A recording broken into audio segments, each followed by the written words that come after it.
So then it's okay. Now exactly 2 o'clock, as you can see. So I'll start the second lecture for the course on the Aztec Diamond. Today I will go through some models of non-intersecting paths, and I will introduce those carefully and slowly and connect them to tilings in the end. And we will set up everything so that in the next lecture we will be able to speak about or analyze the Aztec Diamond. Okay, so before I come to anything, let me just quickly remind you from last time, if my pointer works. Yes, so from last time, just want to remind you that the canonical example of a tiling that we're going to look at is the Aztec Diamond, which is the shape that is over there, and I managed to get my pointer working. So, right, so it's this very strange shape with this staircase sort of boundary at each of the four sides. And we're going to tile this Aztec Diamond. This is an n times n Aztec Diamond with n equals 4 in this particular case, but we will let n go to infinity in the end.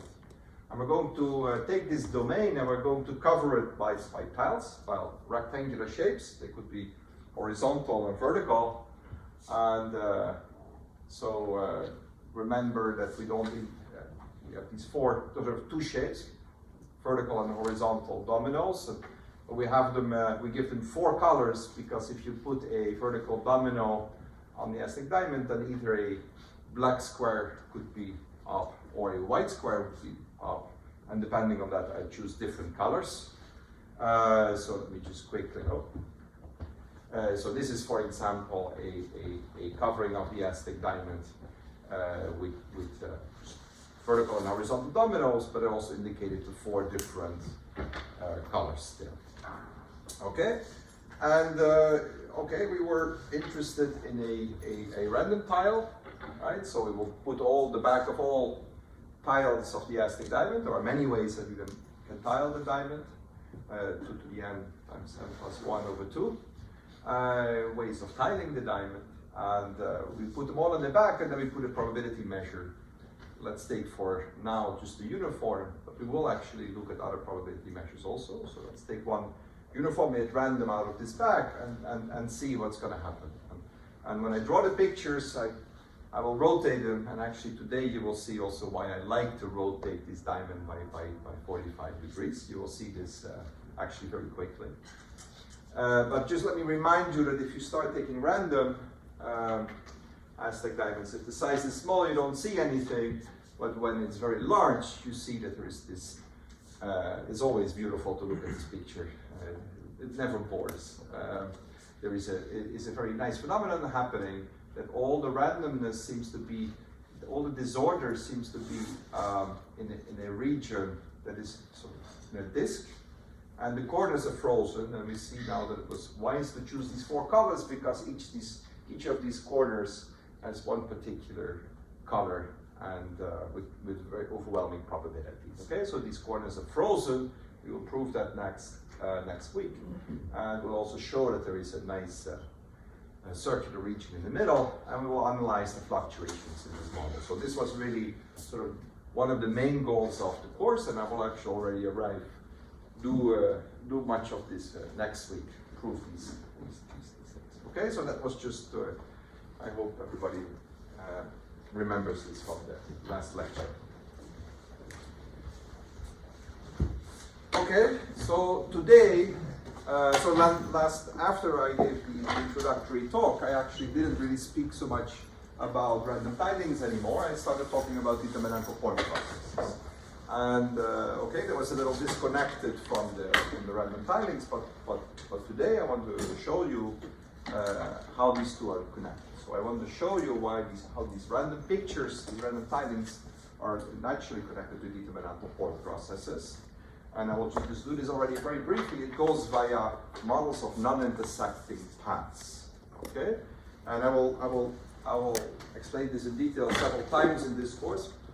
But let me just put it here for the first time now. Okay, the picture is maybe a little dark on my screen. It looks a little more friendly, but I hope it's clear. I have these 4 different shapes. Now everything is rotated by 45 degrees, right? And on these 4 shapes, I'm now not going to draw colors, but I'm going to draw lines. So if I have a domino of this type, I will just draw a horizontal line. And on the other type, when the dark square is up, I will go have a vertical line. This one doesn't get anything. And here I have just a slanted line going down. Okay? So these are the rules. So instead of drawing colors, I now draw lines. And if you do that, then you'll see a picture like that. So we'll see now on a given particular tiling, you see a particular lines now appearing. And if you see what happens is that actually each of these lines, they start on this side, and then they follow some path, and they end up in the bottom. Okay. So that's one thing. It's not so difficult to convince yourself that it has to be the case, because if you see what happens for this square, it's going to be covered by either a domino like that or a domino in this way, and that means that it will be a domino like this or that. So here there will always be a line that goes out from here, yes, and the same here and the same here, and for the same reason they all have to end up in the bottom. Okay. And okay, not only that, you also see that it's completely impossible for these lines to intersect each other. I mean, that's just not possible by the combinatorics of things. So what I'll see is that actually instead of drawing a tiling of the Aztec diamond, I can draw paths like this. And it turns out that this is equivalent. Okay? So this is an equivalent way of representing your tiling. Okay, so that if I would know the red lines, if you would erase the tiling, you give me the red lines, I can just by the same rule put tiles on that, and then there will be some empty spots, but the empty spots that are left, I know exactly how to tile them because they should be the ones without any path. And it's it's not very hard to think, but I mean, this is best done probably a little bit in private. I will not prove this here, but actually it's really equivalent formulation. So the collection of paths that are of this shape, right, so that go either straight down or down or slanted, you can really, and we will do this in the lecture. I will put precisely the set of all paths that I will allow. Okay, I'll make this precise. There is a bijection from tilings to paths. And a random collection of paths will also give you a random tiling and vice versa. And it turns out that these paths, they are very natural and very nice. They will give you also an interpretation in terms of determinant point processes. And it comes with a machinery from determinant point processes that are very useful. Okay, so we will see that. I will set that up. That's my plan for today. And I will do this more general, not just for the Aztec Diamond. There was actually there are other models that you can do. So let me just draw you a picture. We will get this picture. We'll see this picture more also today. Suppose I look at a region like this, okay, which we usually call the semi-infinite hexagon. So think about it like I could have finished this with a hexagon, so make really a hexagon. But then I put this side to infinity. So this is basically a large region that you sort of should think of as a hexagon, but one side goes to infinity. Okay? And then I cover this region. It's infinite, so I cannot do the whole thing. So I only do the partial. I only illustrate it here partially. But of course, the tiling goes all the way up. I covered this with these lozenge tilings. And this is a way of doing that. Okay, so this model we will also look at today. simultaneously cover, and I will say a few words about that. And it's a very nice model because you can sort of think of this as a three-dimensional picture. These are boxes basically that you have stacked in a room. So there's a pile of boxes in the corner, and there is a rule: each of the piles should be decreasing if you go from the corner outwards, right? So the pile here is larger than the pile there, but this one is larger than here, but also here. So there is a strict ordering in this, right? And okay, so this is another tiling model. We will also look, I mean, here actually basically I tiled actually a hexagon, but you should really think that the whole thing should go up. It could be infinitely large. Right? We will also look in this course at a finite hexagon, but I will come to that when the time is right for that. And also this model can be represented in terms of non-intersecting paths. There are several ways of doing it. My favorite way here for this course is the following. I will draw lines, so I start with a red line. Where's my pointer? Okay, forget about those for a moment. They are just added for fun. Not for fun, but they're useful, very useful, but forget about those now. Let's just, at these three sides, there is sort of three tiles on this side. This is a length, this has length 3, and for each point here, middle point, I just draw a line that goes up, then it goes like slanted on the darker ones, then on the gray ones up, and so on. Same here. But then there is sort of like when I cross the middle line of this hexagon, then I do it the other way around. Actually, instead of going up, I go down. Okay, so I basically put some sort of rope on these boxes on the sides and on the top of these boxes. And then again, I get a number of paths that start from the edge, from this edge, and they end up here, and they are non-intersecting. Yes? Maybe a stupid question, but can't we like draw horizontal lines or something to anchor the path? This is absolutely not a stupid question.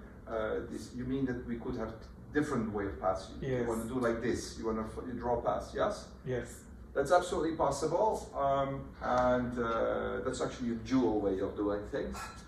For reasons I might explain later, I actually prefer for the infinite hexagon, I prefer this one. Okay. So this one, for the infinite hexagon, this is easier. Okay. I claim, although it's dual, so it's sort of the same thing. But for the finite hexagon, this way would not be so easy. Okay. So this has really to do, so you're absolutely right. So there is not one way of giving paths to your tiling. You can do this often in several ways, but once you can do it, it's useful to do it. Okay. And okay, so I will not speak about that now, but I will just go to the blackboard. Okay, so the whole thing is that what I want to do today is look at probability measures on models of non-intersecting paths. Okay, and these probability measures will be of a certain type, so that it really matches with these tilings, the probability measures on the tilings, and they will also be of determinantal class. Okay, so that's my goal for basically for today. So wait, now I was told I have to first switch off the camera. Yes, it's not switched off. Yeah, it is. Ah, it is. And now I go.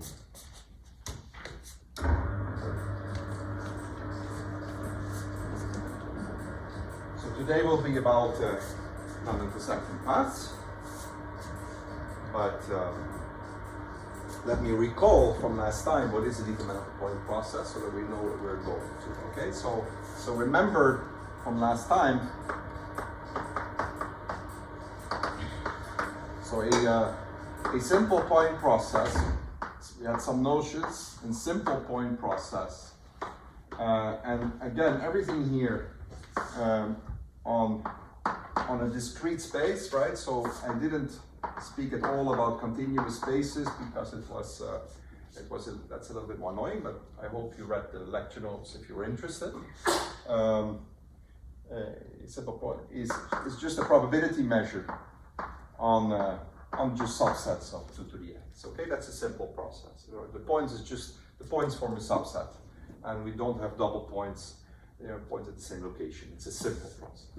Okay, and then if you want to study these processes, then we argued that the thing that you want to understand is if you have a random point configuration x, so x is here is a random set, you want to understand observables of this type. These give gap probabilities, counting statistics. They basically, if you know this for all functions g with certain conditions, so that this product always is finite.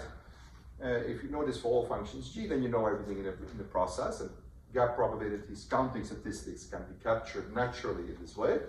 And then I mentioned that you can write this as 1 plus the sum of n is 1 to infinity of minus 1 to the n over n factor, yes, times the, no, what am I doing? No, just 1 times the product of x1 to xn, right? And they all have to be disjoint, so they're all different, right? So they cannot be the same, pairwise different.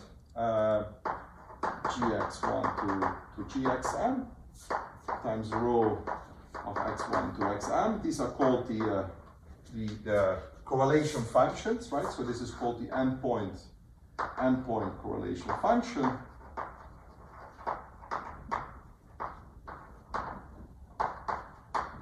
So that's for general simple point processes, and a process is called determinantal.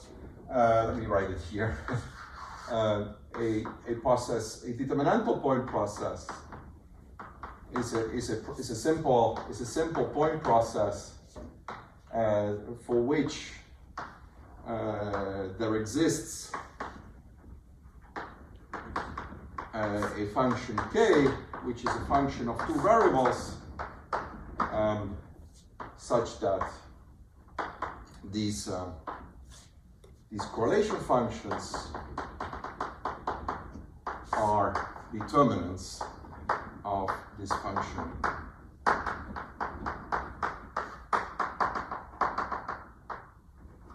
K.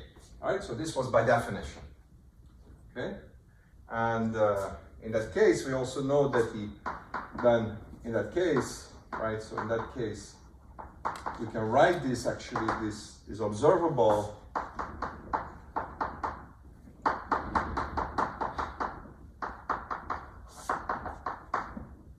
as the determinant of 1 plus g times k. Okay, and then I spoke a little bit what happens if you have an infinite set, and you also have an infinite matrix. How do you define the determinant of this matrix? And there was some nice theory.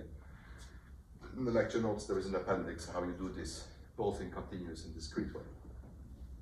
Okay, so that was the setup. Okay, and then we spoke a lot about examples and about properties, and I just want to basically continue the discussion. I want to give a new class of examples: non-intersecting paths, models of non-intersecting paths on directed graphs, and they will also form a determinantal point process. And there is a nice formula for giving the correlation kernel. And in special cases, we can actually get very nice expressions for these correlation kernels that can help us studying the models like the Aztec Diamond. Okay, so that was basically from last time. So any questions about that? So if not, then I will just continue and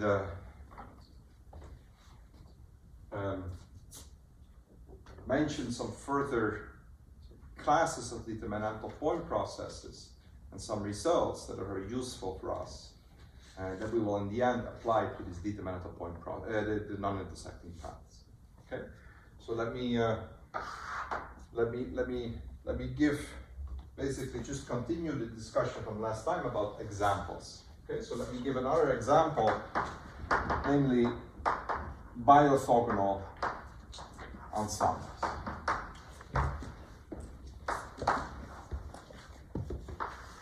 Okay, so that's one thing. Okay, and then we will see that these non-intersecting paths will give naturally they will be natural examples of this more general class. Okay, so a bi-orthogonal ensemble. So that's just the definition. A bi-orthogonal ensemble. Let me write BA. Is just a probability measure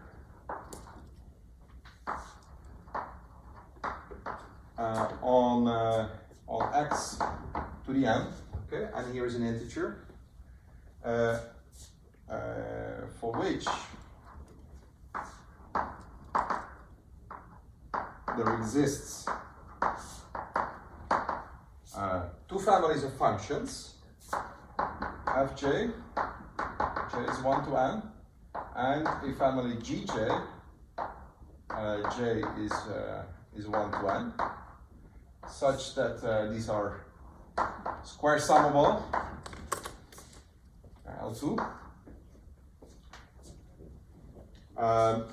such that the probability of having a particular configuration, somehow x1 to xn, actually I should say this is a probability measure on x to the n of the four, right? So the probability of x1 to xn is nothing else than the determinant of this form times a determinant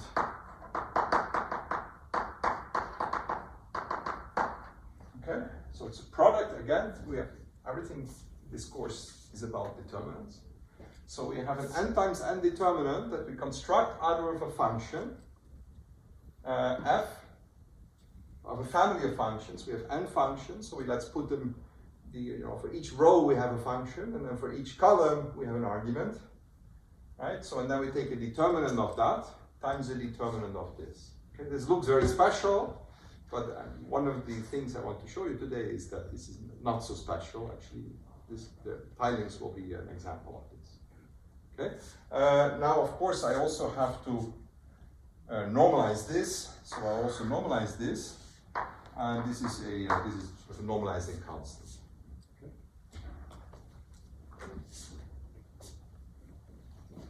Okay.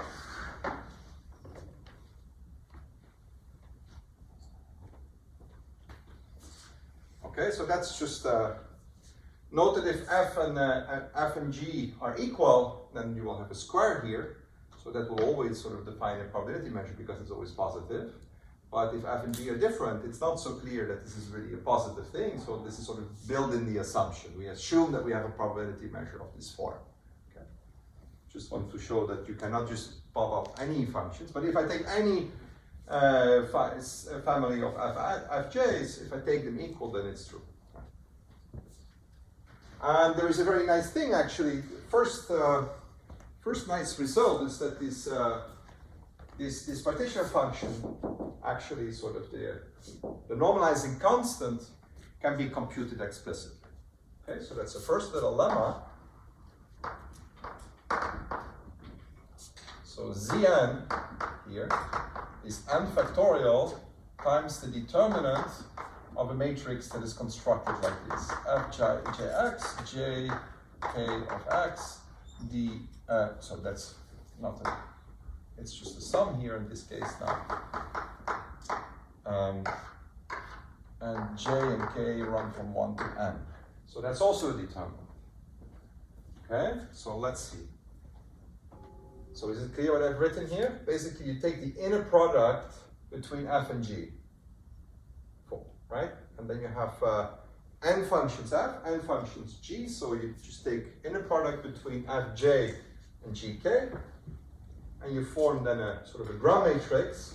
So that's why we also call this often this matrix. So it's the determinant of g, the Gram matrix, and the Gram matrix associated to the system.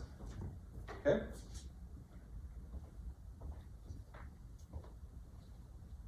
Okay, and this is a very nice little exercise to prove this.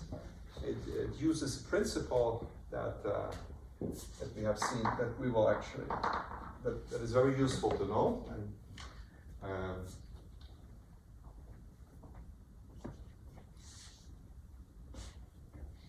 it's the following, okay? So suppose I'm going to compute this partition function. So what is it by definition? So just by definition, I know that Cn is the sum over all sort of tuples x1 to xn of this determinant of fj xk, and j and k is 1 to n, of the determinant of gj of xk. Okay, I hope it's sort of understandable what I wrote there.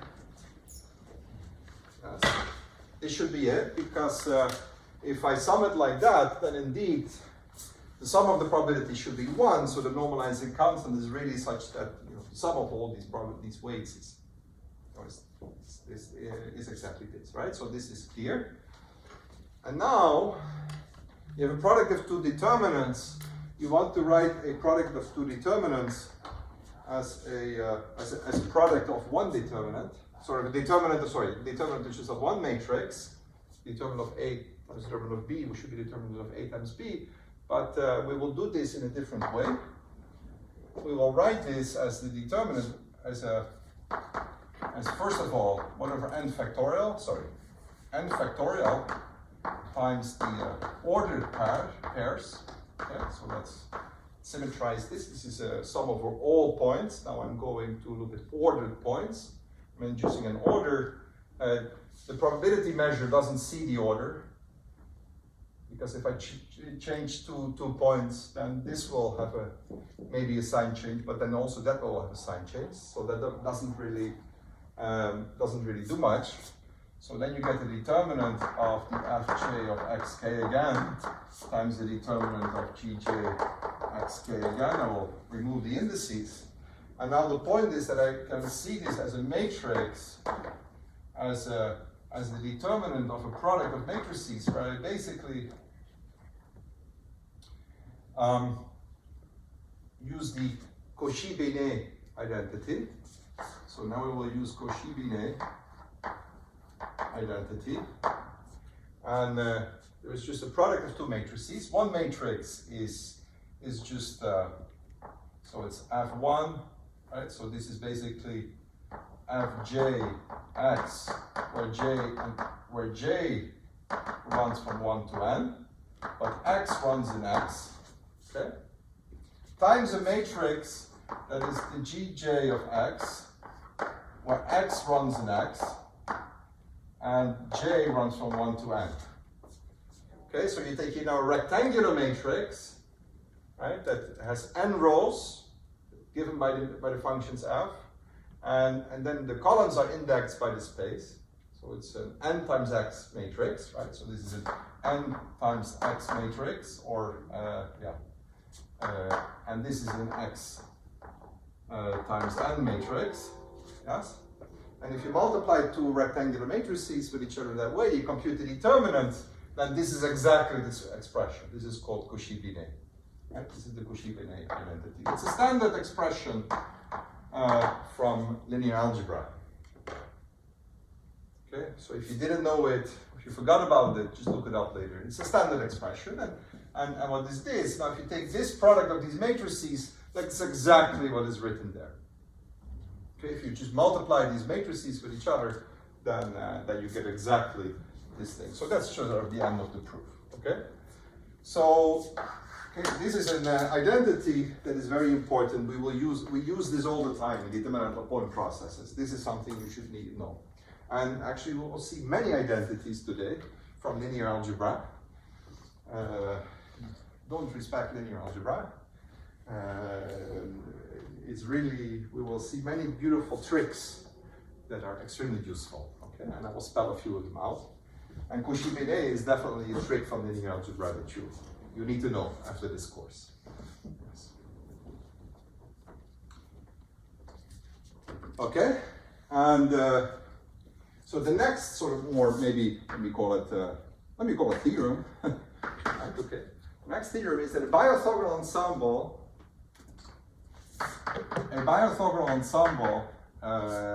so corresponding to two families here, right? So we have two families. Is a determinantal point process with a kernel that is given by kxy is the sum over I and j is 1 to n of f I x g j y times the j inverse of j I.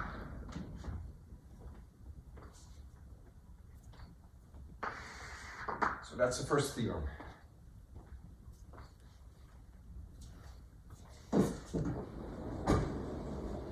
Now let me double check if I get this right, because it's let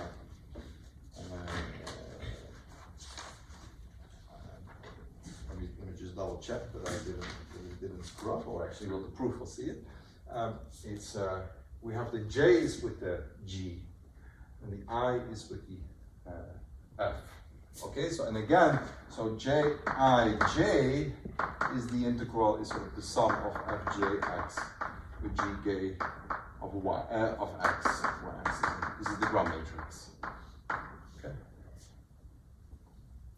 for I and j running from 1 to n. Okay, so that's the Gram matrix. So this is ij and not jk. This is ij and this is ij. Yeah, thank you very much. Yes. Okay, so that's very nice. So this product of determinants, they give, and the kernel is like that. Okay, and okay, the proof of this theorem is actually very easy, and uses another trick from linear algebra. Okay, so let me give a proof of this statement. Proof. And before I give the proof, I'll put a little lemma. And the lemma is based on this identity. If I take the determinant of identity plus AB, this is the determinant of the identity plus BA.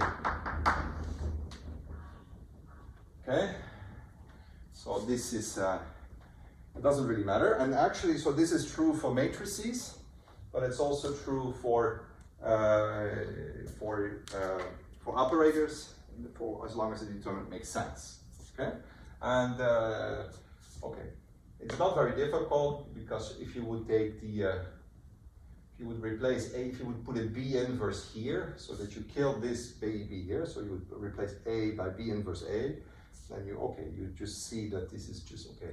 It's determinants are product of eigenvalues, and this was a conjugation. Conjugation doesn't really do anything to the eigenvalue, so it must be the same. But you don't know if the matrix is invertible. Okay? So let me just for the fun of it, let me give you a simple proof of this. It's very simple. But the way how you prove this is that you write just this matrix, the determinant of this matrix, in the following way. I have to look at my notes, because this is typically one of those tricks that you'll mess up if you do it out of your head. Okay, so this is clearly true, right? Because if I take the determinant of this guy, then I can look at a larger matrix, right? That has 4 blocks. This is the determinant of identity plus AB, and this is 0, so we'll just get the product of the 2 determinants. And then I write this as the determinant of identity times A minus B identity. And this is the determinant of identity 0B and identity. Yes, because if I take the product of those matrices, then I get exactly this term. Yes, I get an A there. If I take the product here, okay, this one disappears. And this one just gives me identity. So yes, the product of these 2 matrices gives me this matrix. Yes, and then the determinant of 2 matrices, the product of 2 matrices is the determinant of the product of the determinants. And then you just swap them, right? So you get just the determinant now of the identity 0B identity determinant, identity A minus B identity. And if you now compute it, what you will see, you swap the determinant. I mean, this is of course just a normal product, and we can just reorder that. So this gives me the determinant of identity A 0 and now BA plus the identity. Right? So that's a very nice little, cute little trick to remember. It works even actually when A and B are not rectangular matrices, right? So then it also works. As long as you can multiply A and B and A, this works, right? So it's not just, so you don't need inverses here. So it's very general. And this is exactly also how we are going to use it.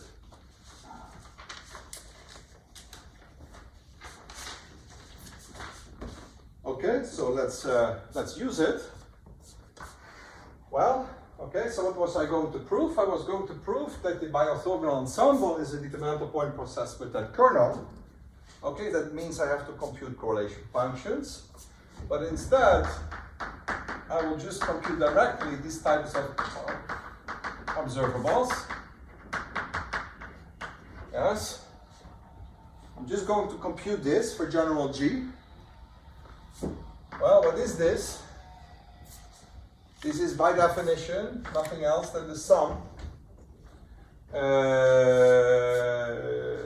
Sorry, what am I? Yes. So it's going to be the sum over x1 to xn of what? Of the product of 1 plus g of x1.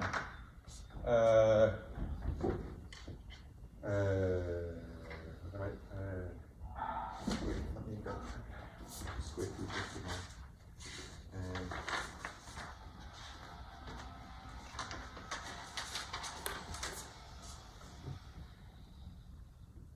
yes. It's just a product over the j is 1 to n times the determinant of, right? It's this guy times the determinant of the fj of x k. So let me write this as the sum of k is 1 to n. Xk times the determinant of the gj xk. Yes?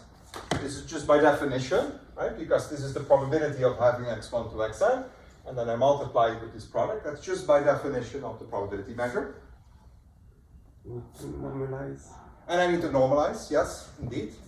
So I take the determinant of g, right?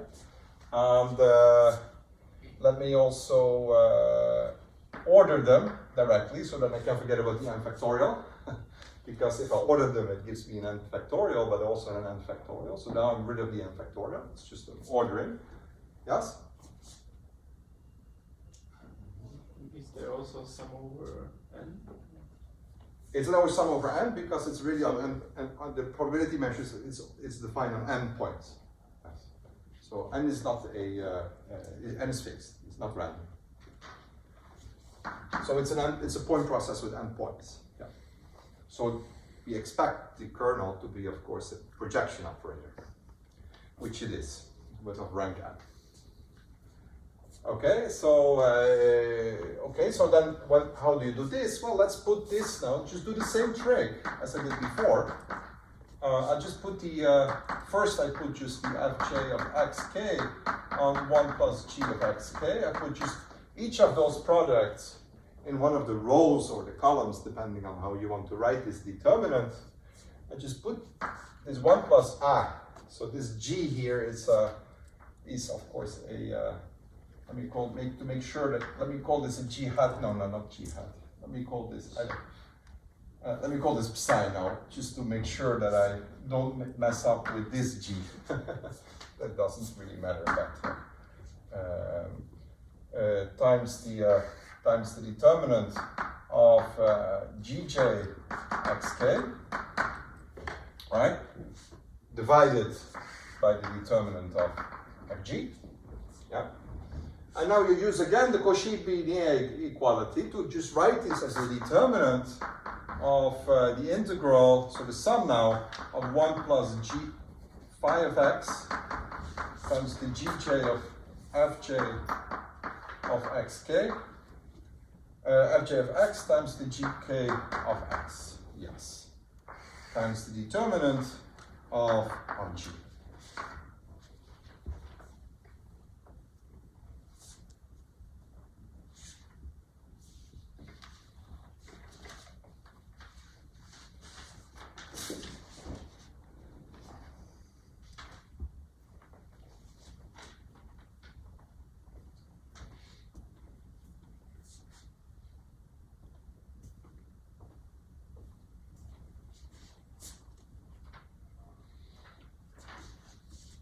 Okay, so this now I can write as the determinant of a matrix G plus an H divided by the determinant of G. Yes? And then I can use this as the determinant of identity plus G inverse of H. Okay?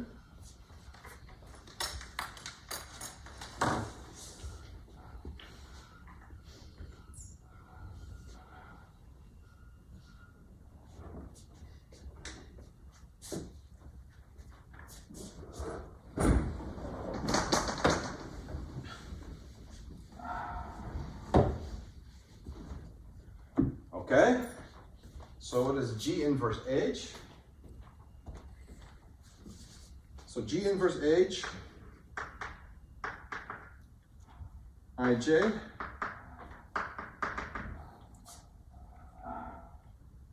this is the sum of G inverse IL of FL. I can write this. FL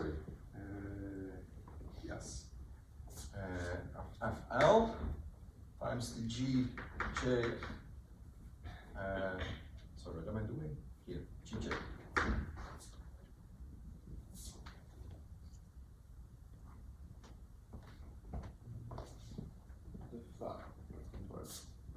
Sorry, what am I? Sorry, what am I doing? The sum over x. It's a sum over x, yes. Right, so it's the sum over x. Yes, it's the sum over. And there is also the phi. This is the sum over L. Okay, and this is the sum over x. Yes, yes. And there is also the phi of x somewhere. Oh, the phi of x, yes. Yes. Yes, so I put this phi of x here. Okay, so let me call this for a moment. Let me call this function now. Let me call this function f. Okay, so this is the sum over x, phi of x times f of L of x times the gj. I of x, gj of x. Yes, like this.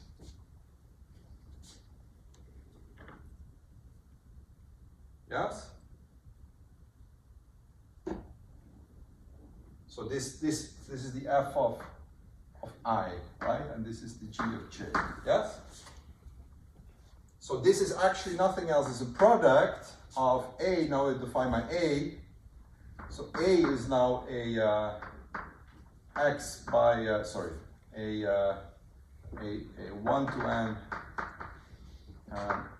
So it's an n times x matrix,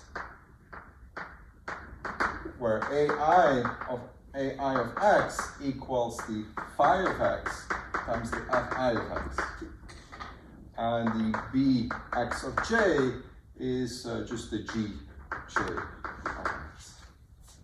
Okay, so I write now, right, that what is written here is nothing else than this here. G of h is nothing else than a times b. Yes? Okay, if I define, so I take a matrix now with indices are running from I1 to n, and the rows, the columns are indexed by x in a space. It's a rectangular matrix, right?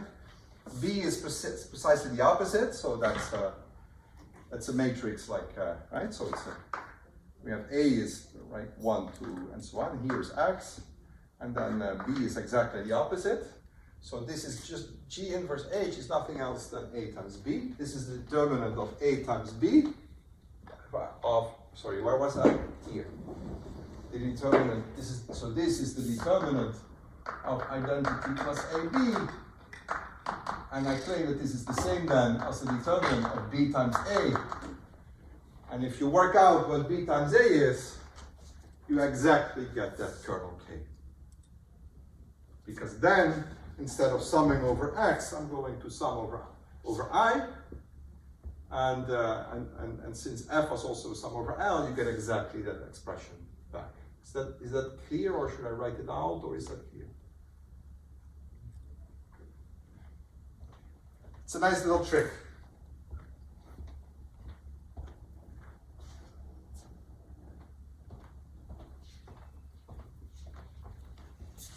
Okay? Yes, is that okay?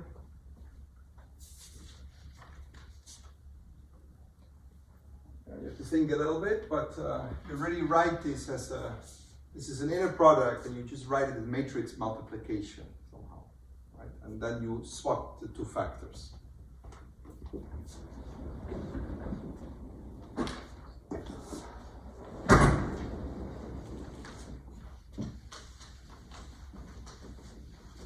Okay, so I claim that so this is a very nice concept. This biorthogonal ensembles. So if you have a biorthogonal ensemble, right, you get your phi's and your f's and your g's. And if you have a probability measure of this type, it's a determinable point process. So a lot of models around the matrix theory also have exactly this form. Okay? It's continuous, but it works exactly the same thing. And if you want to study those, what happens with the eigenvalues of a GV matrix, for example, you are in the same situation, what you need to understand is the behavior of the correlation kernel, right? So K, and we know that K, did I just erase that? Yes, I think I erased the statement, right? Yes, okay, that was the one thing I didn't want to erase. Right, so the kernel kxy is the sum of I and j is 1 to n of fi x gj of x times the g inverse of j and I. Okay, so it looks very nice. There's a very nice expression. You know, if you have an explicit example, you know you have in your g's, you can compute your Gram matrix, and then you can compute the kernel, and you can study the kernel. One of the major complications in this model, or in this way, is that it requires the inverse of the matrix G. Okay? So one of the major problems that you will see in this business is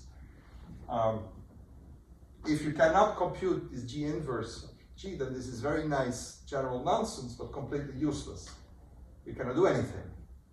And so we have to compute inverses of these matrices. And okay, you say yes, but I mean, computing inverses of matrices is easy. But the problem is that this matrix, we will always be interested when n goes to infinity, so this matrix is very large.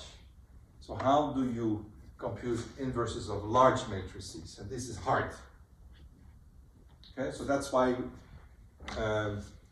the first part of any model is that you want to get your hands on the G inverse. Okay, and what I want to show you today is when we go to these non-intersecting path models, there are nice classes using Toeplitz theory again, favorite operators, where you can actually analyze, when you can actually compute those inverses. Okay, so but that's just an announcement. Well, I'll be very clear on that later. But it's very important that this is just general nonsense. They're doing just general nonsense. As long as we cannot handle G inverse, there is no point in doing this. Okay? Okay, very good. I'm going to do one more nice theorem, which is a generalization of this principle. I will see that, so I will apply this theorem later.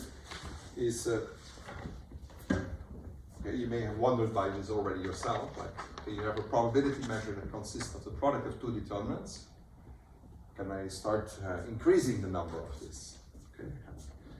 The answer is yes. So you can also look at the products of these determinants, and they will come very natural.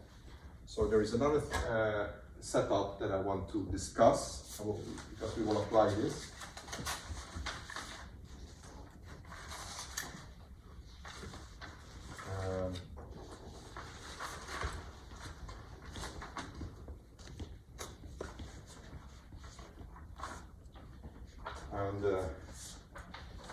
set up as the following.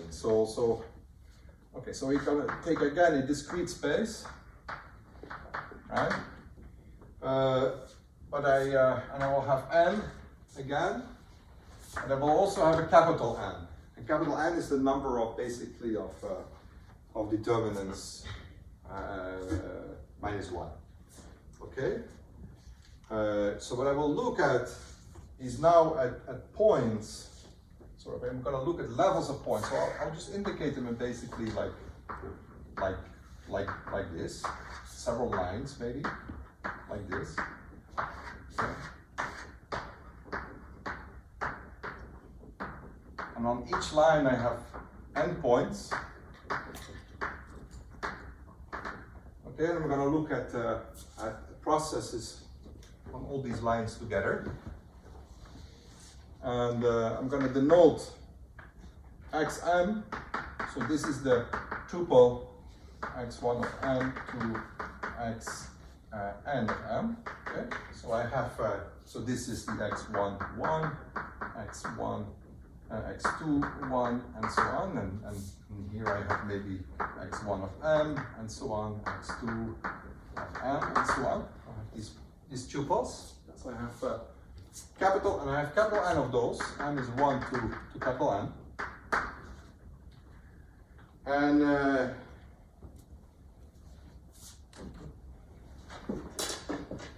okay. And then I'm going to look at the determinant and a probability measure of the following form. So we will consider probability measures now. Probability measures of the form. So there are on x to the n, yes, so it's we will have many points here, and they are defined as follows. So that we have or they're given in the following form. We have a determinant of f j x1, okay. So that's the first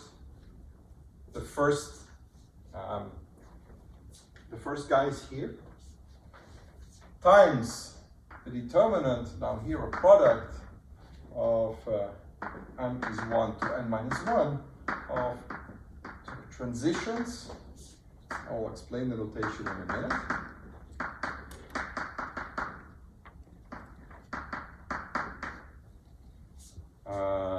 Yes, another determinant here, j and k is 1 from n. Yes, times the determinant of the last guys, so gj of xk of capital N. Okay. So these are L2 functions. Okay, these are also L2 functions. These are just as in the biorthogonal ensemble. But the different levels, they are linked by these matrices Tm and m plus 1. Okay, so they sort of how you go from m to m plus 1. So from going from here to there, this is like given by Tm to m plus 1. Okay. So this is the way to think of it. This is just a formal definition. You just take a product of determinants, and you should think of it as in that way. We have n collections of, so capital N collections of small n points, and the probability somehow, okay, the first one and the last one are a bit special. They come with these determinants, and the others, they are sort of coming from sort of transitions to go from one to another. This is like a transition matrix to go from here to there. Okay, that's how you think about it. Okay. Looks maybe very special, but it happens a lot in matrices, and none of the second path is one way. But you can also look at dynamics on random matrices, and you could also get also things like this. Okay. So yes. Is there a determinant after the product? Yeah. Yes, there is a determinant here. Yeah. So it's a product really of determinants. You have products of determinants. So there's determinants everywhere.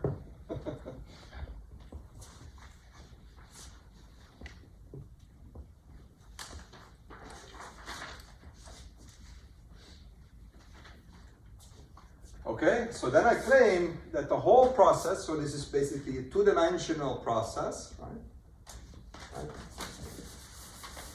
And we will see that you're really where these transition matrices can come from in a minute, but it's just the way you at the moment it's just some symbol. That's the way you're thinking about it. So now there is a theorem, and this is called the Einar meta theorem. And I definitely have to speak about this in Paris because this was really developed in Paris. So,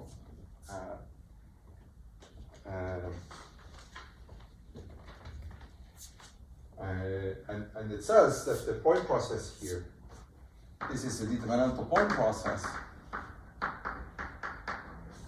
with kernel. So if you have a measure of this type, this is a determinantal point process, and the kernel is given by the following. Okay.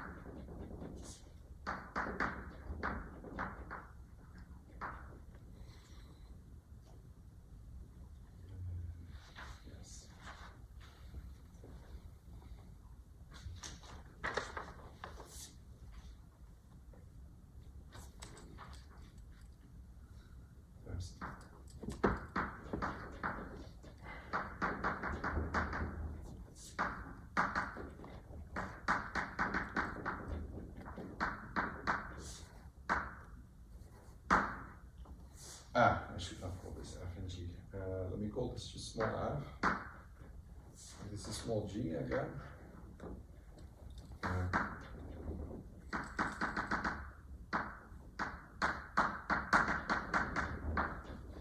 Okay. Where this notation, okay. So we have a notation here. So I have to explain a little notation. I have a Tm1 to M2. Okay, so what is that? So here where Tm1 to M2 is just defined as the Tm1 times the T. So M1 to M1 plus 1 times M1 plus 1 to M2, and so M1 plus 2 times, and the last one is M2 minus 1 to M2. Okay, so these are matrices, these are transition matrices, right? So these are matrices here, right? So these Tm to M plus 1. They are matrices, yes, x and y, right? So we have maybe an x1 and an x2. Yes. So I can multiply them, so I really just sort of multiply them as matrices. Okay. And what is Tm1 times n times f? This is just the sum at xj.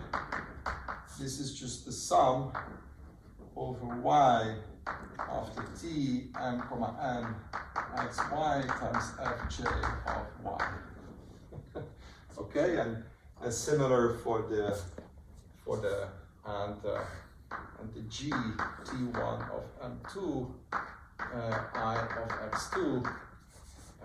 This is just the sum over y of gi y t1 to m2 of y x2. Okay. So you start multiplying these matrices. So you start just multiplying. You take a transition. And, if you look at a point. So this correlation kernel is between a point here, maybe, and a point there. Then if this is M1 and this is M2, then I take first just sort of the transition from 1 to this level by just going through the levels. And then if M2 is less than M1, I forget about it. It's a strange factor. It's there. And this is sort of going from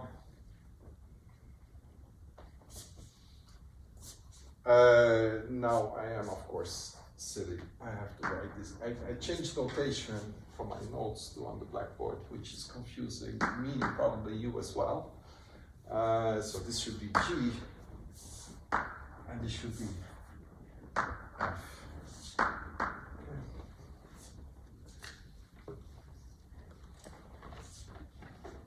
So it's the transition to go from M2, so from I am, now I am confused, now I am,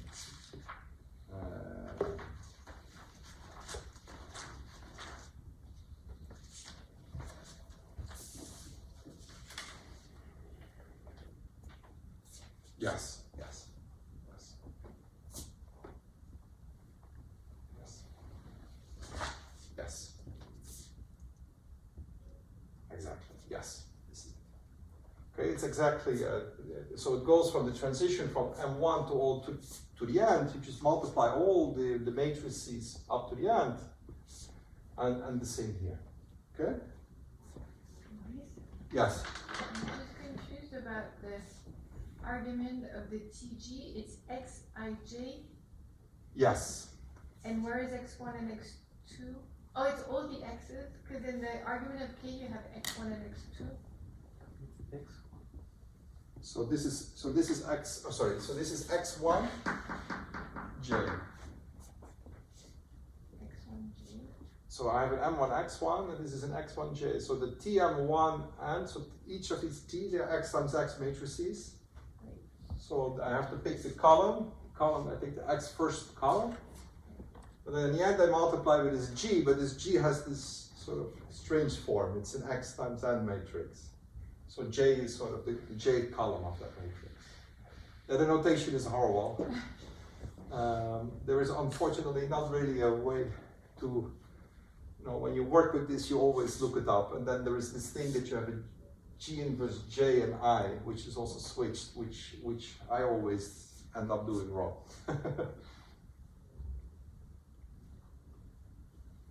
So yeah, unfortunately, this is a very technical statement. But it's important, okay?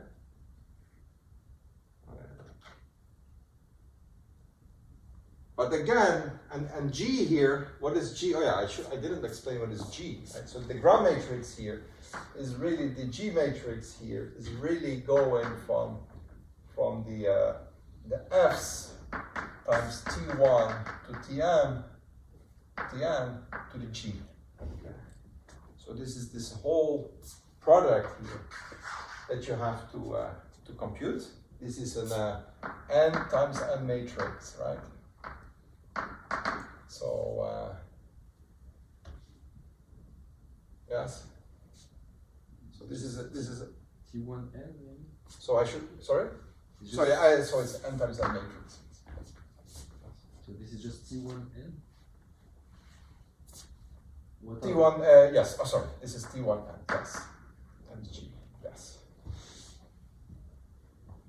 So you can write this also as the so it's the F J X T1 and of X Y, and then the J K like Y, and then you sum over all X and Y. And that's the J K running from 1 to n. That's this matrix. It's a huge matrix. Okay. So okay. So that's how you. Yes. So that's the statement.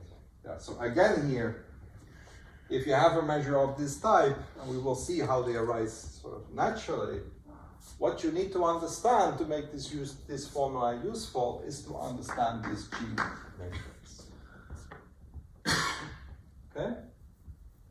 And this G is not very, this ground matrix. And this ground matrix now, right, if you didn't have the T, it's really between the F and the, I mean, this is really generalization of bioorthogonal ensemble, but, okay, so it's really a sort of a ground matrix that you get. And you want to compute this, this ground matrix. And compute this inverse. Okay, I was actually so thinking, but I'm not sure if I should do this now. Let me think a little bit. So there is this theorem is very useful. We will apply it. It's a little nasty to state, a little nasty to parse. Usually when you look at proofs, they are not so easy to read either, but there is one type of proof, there is one proof that I like very much, and it just uses some nice linear algebra tricks again, and it actually, it uses the Schur complement formula in a nice way, and I thought maybe I'll show you the proof. I mean, there are many different texts. If you look at the original text by Aina Mehta, it's basically, one way to proceed is really to do it exactly as bioorthogonal ensembles, but really sort of keep track of all the mass. Okay? So there is a nice proof, which I like very much, which is in a paper actually by Bovedin and Reins, and I believe it's 2004 or maybe 6.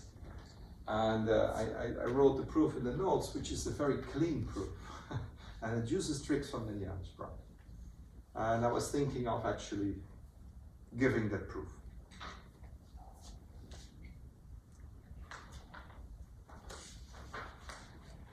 Now let me think a little bit. I have some freedom in choosing the break, right? The break is in 8 minutes. Principle,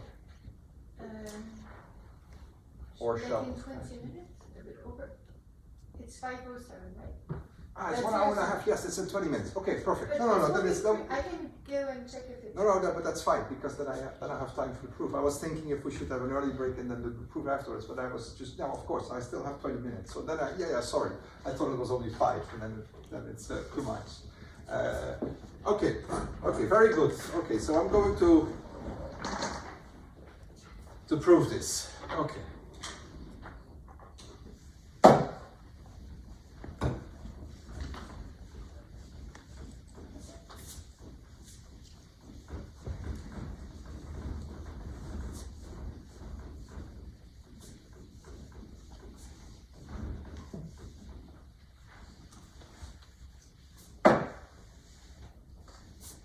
Okay, very good.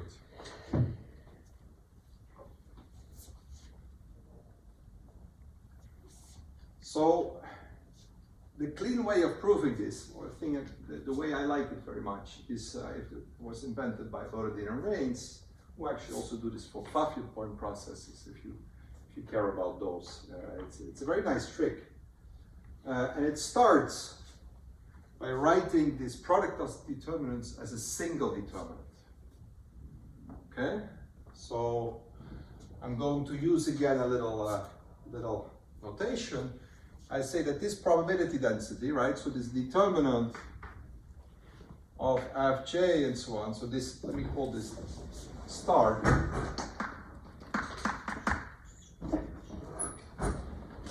I can write star,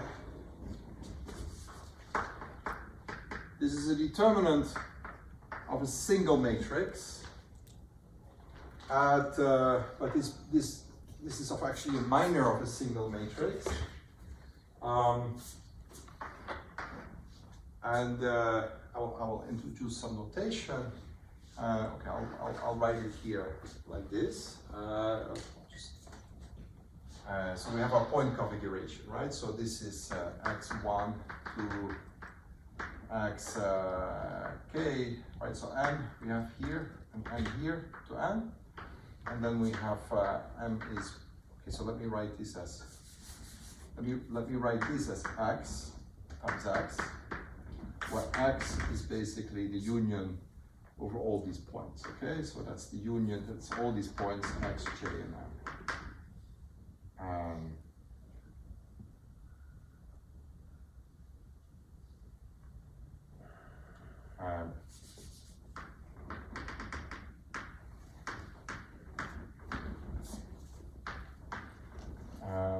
X, j, and m.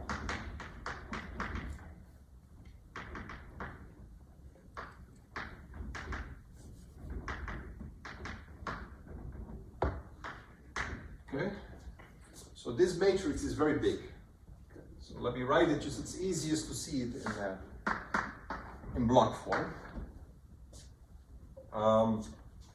We have 0, we start with F, it's this F matrix, right? So F, right? So F is the matrix that has Jx, right? So this is Fj of x, yes, right?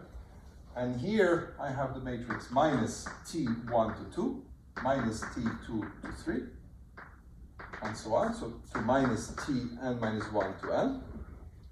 And here I have the matrix G. And the rest is all 0. So actually this is a nice way of... Okay.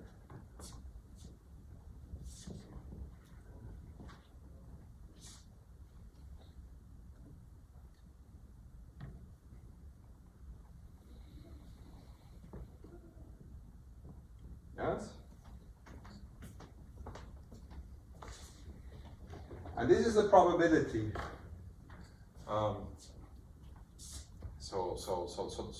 So this is this determinant. Okay. So then is that I have to sort of explain that, of course. Okay. So this is determinant here. The indices that I take here, the points x here, they contain these points, just general points. These are random points, but they also contain the indices 1 to n. Okay. So what you do here is that you pick here this determinant here of this matrix, picks the first n rows, yes, and it also picks the first n columns always, and then it picks a bunch of points, and the only way to get a minor that is non-zero is really sort of like, okay, here I get some x1 to an x1, my first x1 to xn, yes. Right, and then I get an x1 to, but then I also have to take this minor, x1 to x, and I also have to take these rows, which then fixes my second row. Okay, I should write this, maybe, let me write this a little better.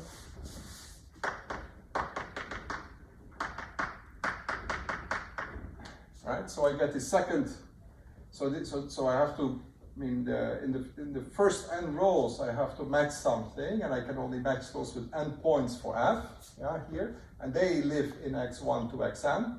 In the first space, it's all 1 here. Then I have to also take those rows, and I have to pair them exactly with an x12 to xn2, and so on and so on. You see, the only way to get here, to get a determinant of this guy is exactly like this, yes?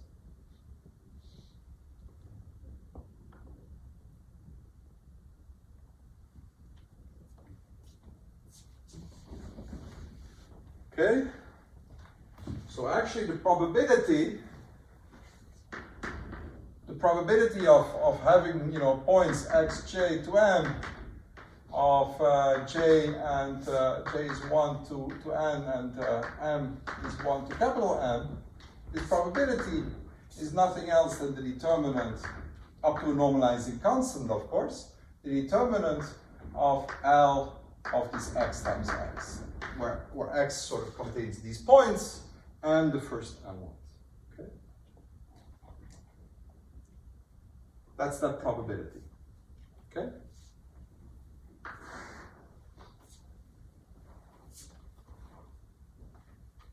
Now there is a little claim.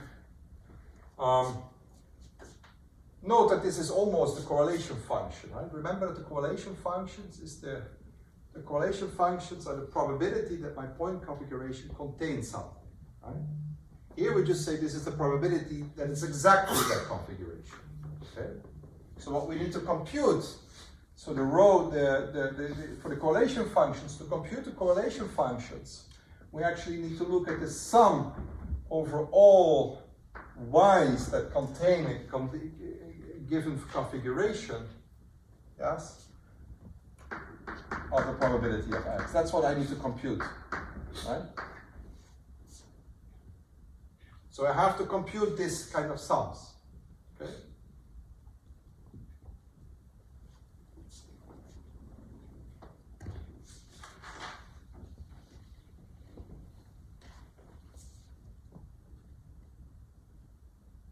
Okay, and now there is a nice claim, because there's a nice claim, is that if you do this, what you will get actually is that this is a determinantal point process. What you have to do is you have to invert the following matrix. You compute the L as a matrix, as a full matrix on the full space. So you look at, this matrix, 0, 1, identity, identity, identity, and then I have F here. So T1, this matrix, so it's basically, you have basically the identity plus L.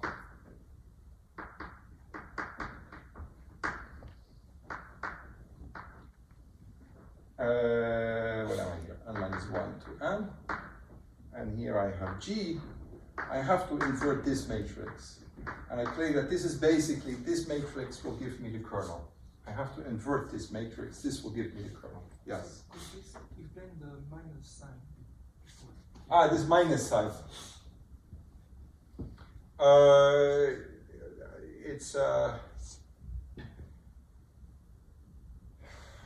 It's there.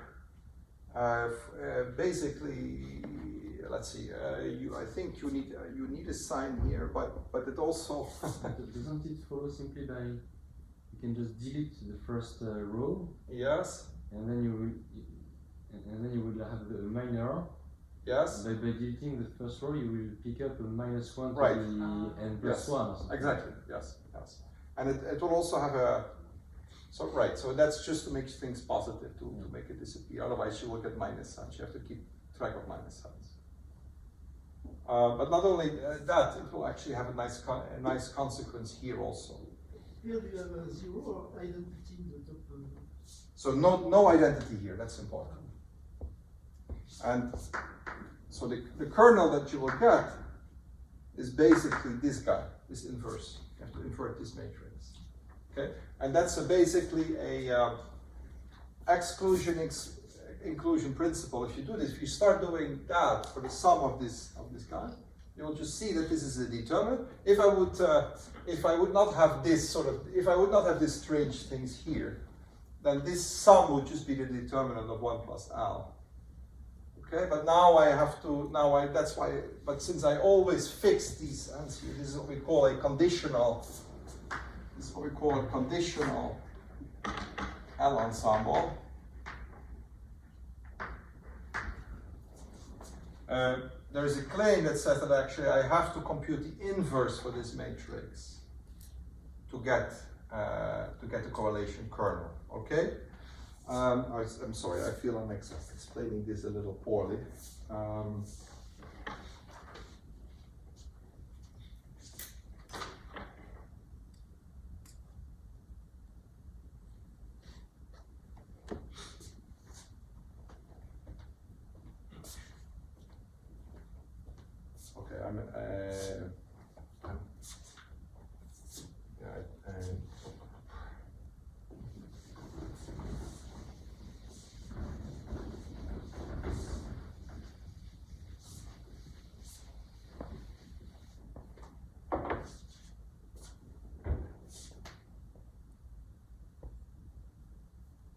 Okay, so I have to compute the inverse of this matrix. This will give me in the end the correlation kernel. I'm explaining this a little poorly. I apologize for that. And let me just give this the rest of this. I have the proof is in the notes, so maybe I'll just so that we can go to coffee. I'll just explain you how to invert this matrix, because that's sort of a nice trick. It's a trick to remember. You are going to invert a matrix that has a certain block form. Okay, that's what we need to do. And A here is 0. B is just this matrix. Is this part sort of like just the first row, part of the first row. C is this part, 0 to G, 0 here, yes. And D is just a matrix identity that has just identities everywhere. And minus Tm1 times Tm2, 1, 2, T2, 3, and so on to T minus n minus 1 to n 1 again. Yes? That's the matrix that you need to invert. Yes? That matrix. And there is a very nice formula actually that tells you this, how to invert this. This is called a Schur complement formula.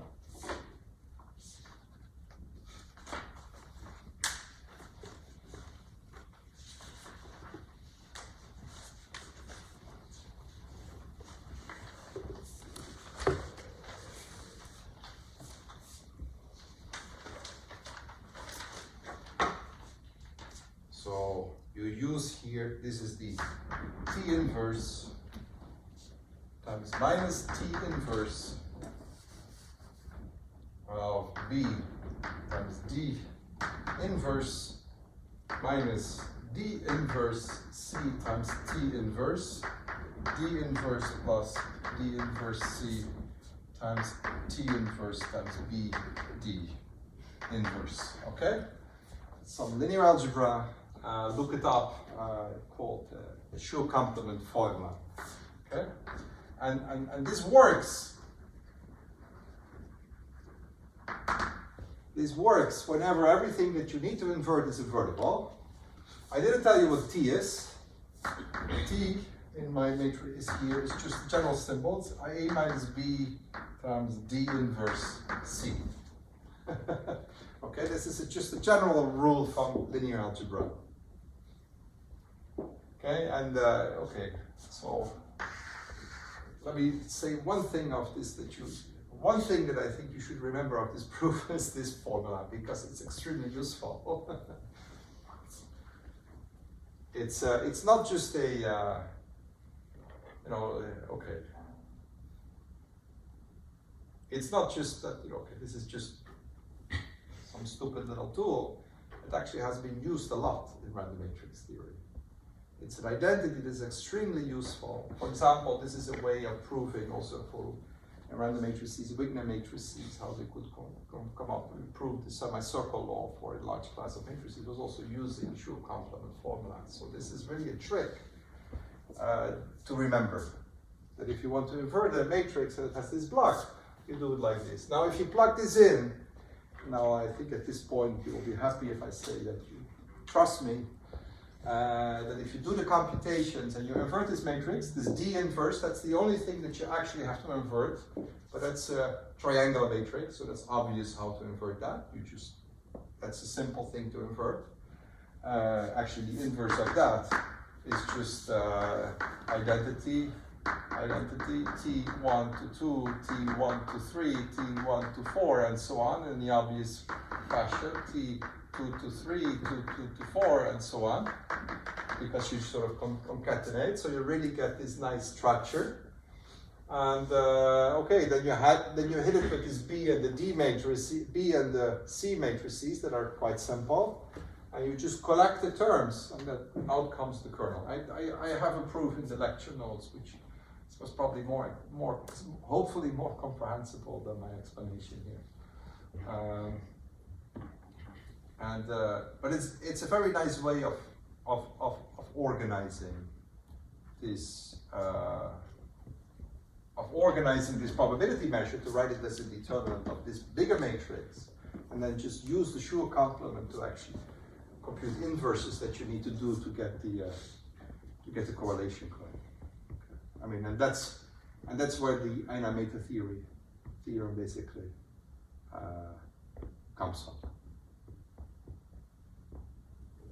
Okay, and so where does the Gram matrix, the G inverse, come from? Actually, the G there is basically the T inverse. So that's okay. I will. You can find the details in the notes, but I guess you don't mind if I stop a few minutes early for the coffee. So after the break, we will go to non-intersecting paths and use this theorem to compute correlation functions for non-intersecting paths, and in particular for the Aztec Diamond.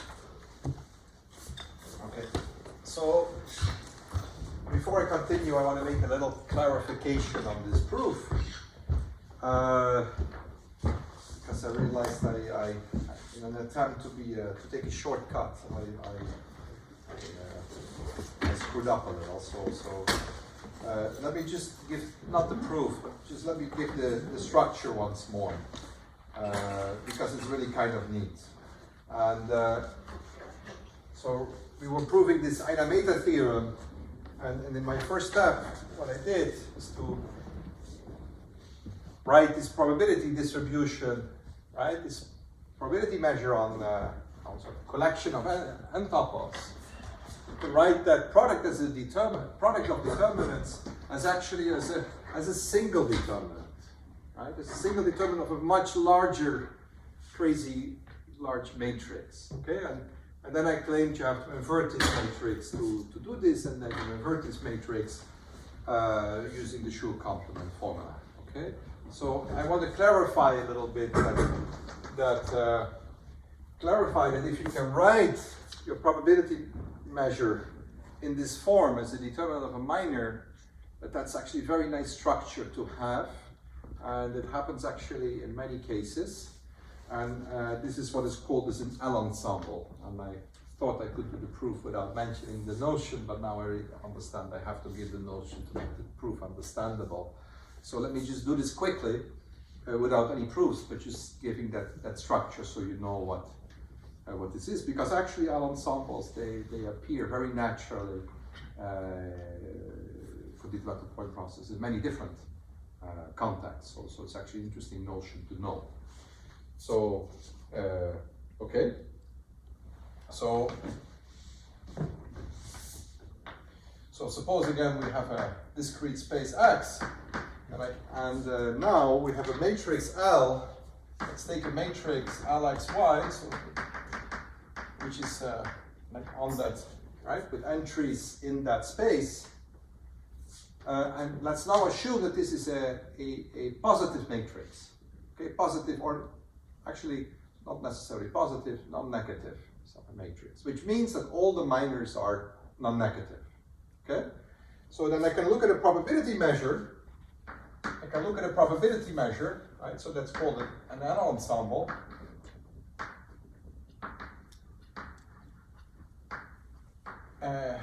Is a probability measure of the form that the probability of having a certain configuration X is just the determinant of Lx divided by the determinant of identity plus L, right? And Lx here stands for Lx is the matrix X and Y, but X and Y are actually now in X, and now it's just a minor associated with the set X.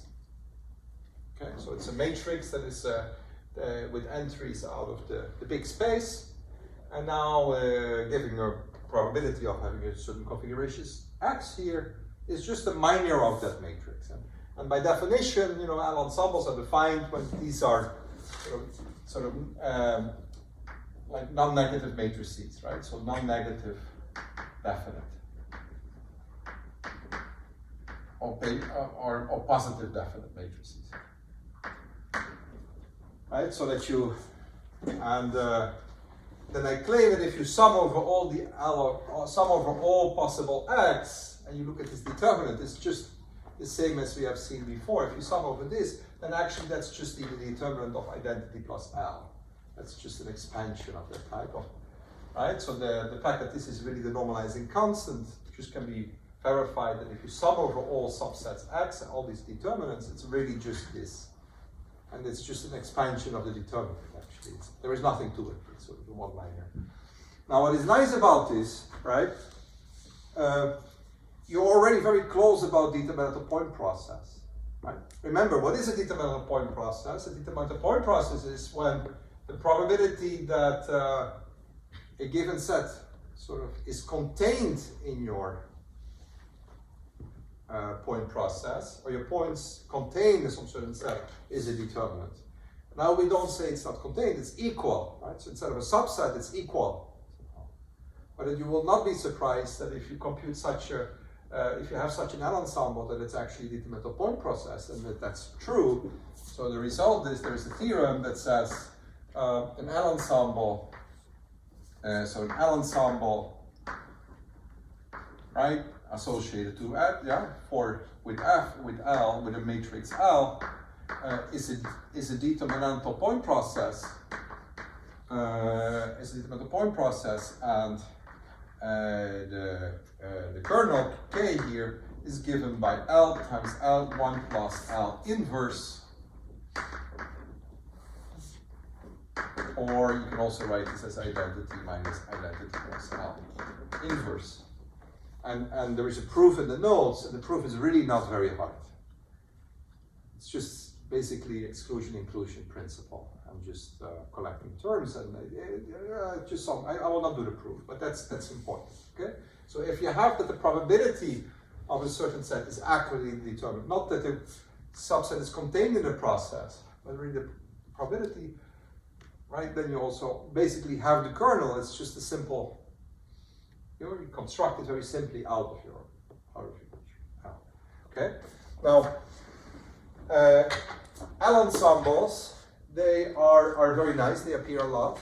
One of the annoying things about L ensembles is the number of points is usually random, so they are not so useful in that sense. So the typical biosolinar ensembles and the things that I mentioned before, they are not really L ensembles because the number of points is fixed.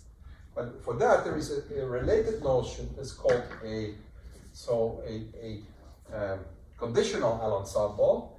So you can write the definition here. So given L, which is a sort of a positive matrix on X, right? So on X, and a set S, which is part of X, yes. The conditional L ensemble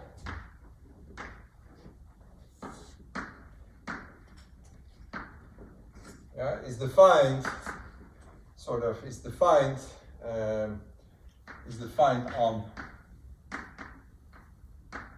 on S. So that's a point process on S, not on X anymore, but on S.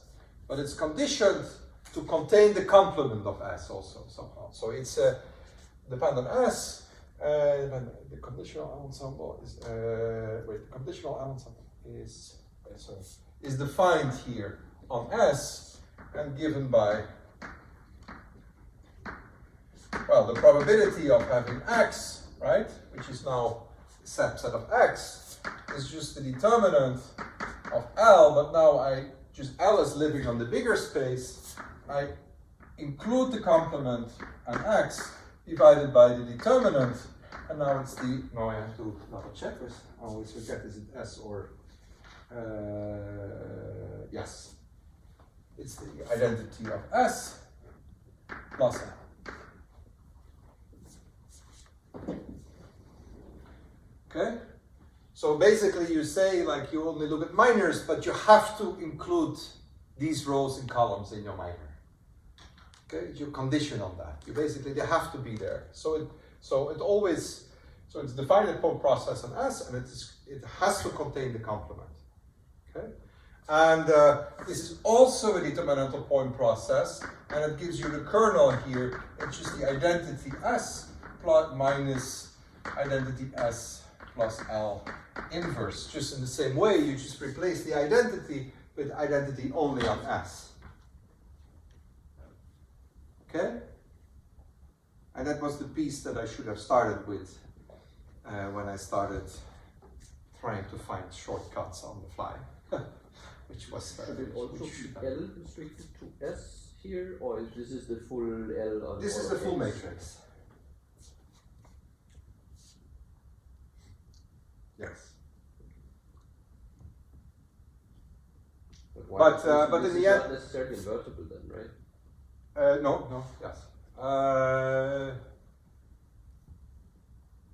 Well, I mean, the identity on S has about 0 eigenvalues, so I'm not necessarily pushing away from, and I could have. yeah, but this one is okay. Let me just take it positive. Okay, so. Yes. And this, but then in the end, this is also restricted to S. I think. So you have to restrict it in the end. So now, okay, I will not give a proof of this. The proof is really not very difficult, but confusing. So you have to, it's just exclusion, inclusion, or whatever trick you want to use, and then you will find it. It's in the notes. But now coming back to this statement, I wrote this product of determinants as an L ensemble where I always condition on having these first n rows and the first n columns. They have to be there. And because of that, it forces also the number of points to be exactly fixed. So in L ensembles, the number of points is typically not fixed, but conditional L ensemble, if you condition in a smart way and set it up like this, you can actually fix the number of points. And you can compute the kernel by computing the inverse, and that was exactly what I was doing here. And I was trying to be smart, which you should never do in front of the blackboard. Yes. Okay, I hope this clarifies it a little bit. And the rest is just linear algebra, sure complement, and just sit down and compute the result. From here you can do it.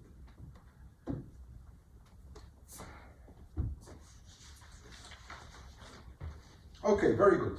Okay, any questions about this? I sort of like to present, I mean, the meta theorem is a theorem you typically don't want to present in a lecture, as you have seen now why, but I mean, I like this proof particular still because it has some nice structure and you learn something from it. And I really think the sure complement formula is something to remember, actually. It's really, can be extremely useful in many ways. Yes. Okay, so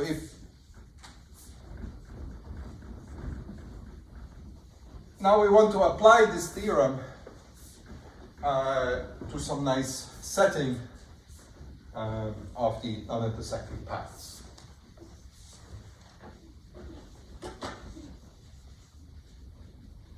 Okay.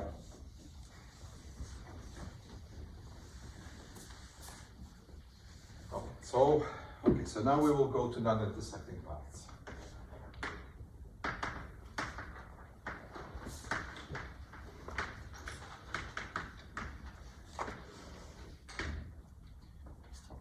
Good. So I'll start immediately with a setup. I'll take a graph G, which is a directed graph. Okay, and acyclic. So there is no cycles. Okay. So acyclic. So let me maybe give you two very small examples, which are small enough so I can draw them, but you should think of them as being very big. Okay, but one example is like this.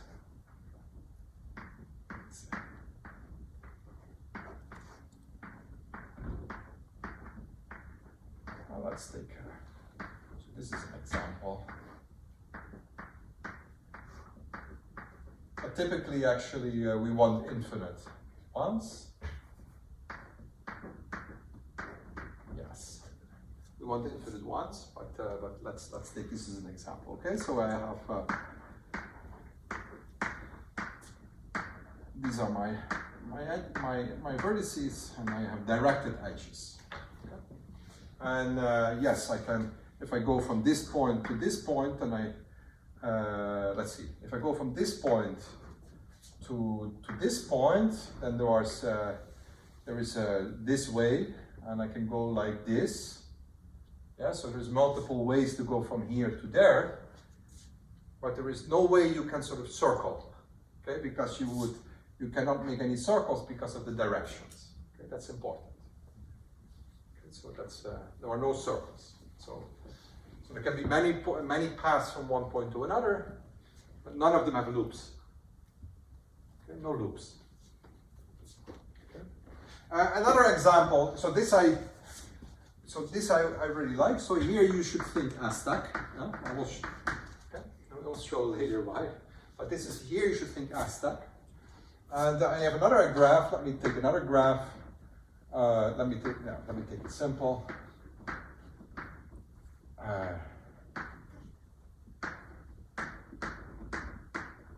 Let's take directed edges like this. Maybe like this. This is just also an example.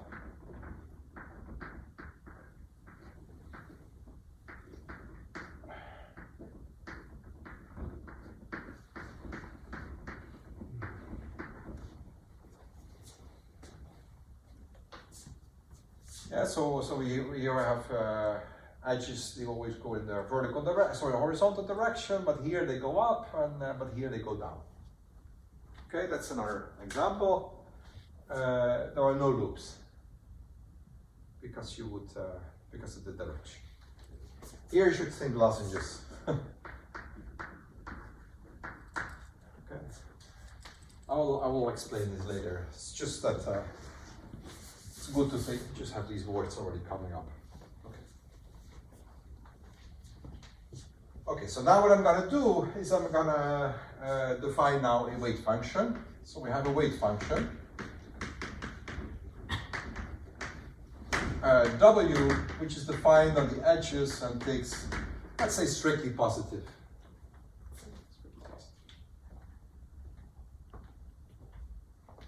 Okay, so we have all the edges have weights. And what I'm going to look at is paths on my graph. So I could go, for example, I can take a path going from here, here, here, like that. Okay? And okay, so I'm going to look at paths on that graph. Okay? So path is just nothing else, is a sequence of edges or vertices, depending on what you prefer. So P is a path, always noted by, so like this, right? So, or if P and Q sort of are not important, then I'll just drop the notation. This is a path from P to P.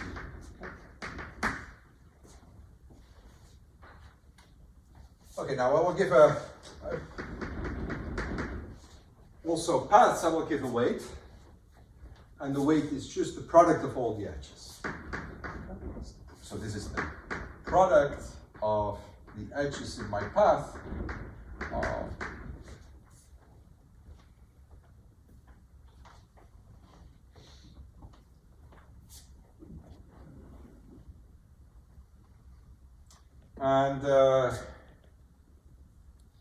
yes.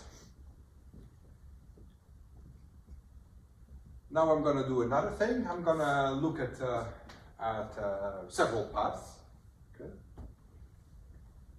I'm going to look at maybe paths P, vector P, so P1 to Pn. Let's look at n paths.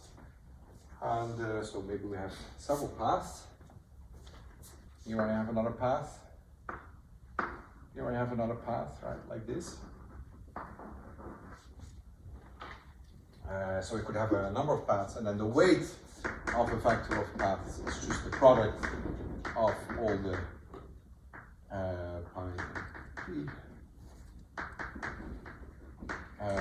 of the paths. Okay, so if you have a collection of paths, you really take all the edges, product of over all the weights of the edges that you have.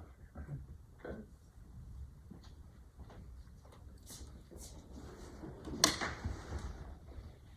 Okay, so now I'm going to look at something a little bit more special. So I'll take a number of points in a number of paths. I'm going to take a P1 to Pn and a Q1 to Qn.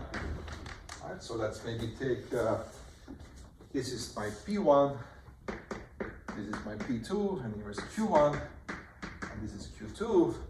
And then I define the sort of like a big set P of U2 of P here that go from the vector P to Q, which is like the set of all paths, Tuple's paths, where it's all set of paths, all collection of paths that go from paths from P to Q. Okay?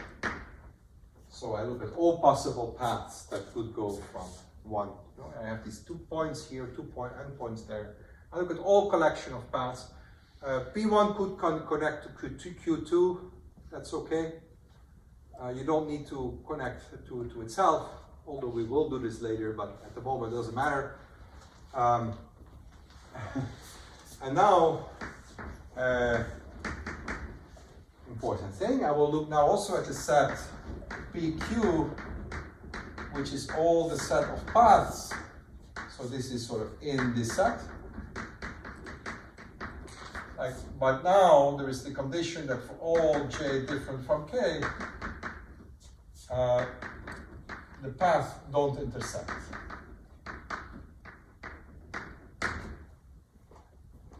Okay.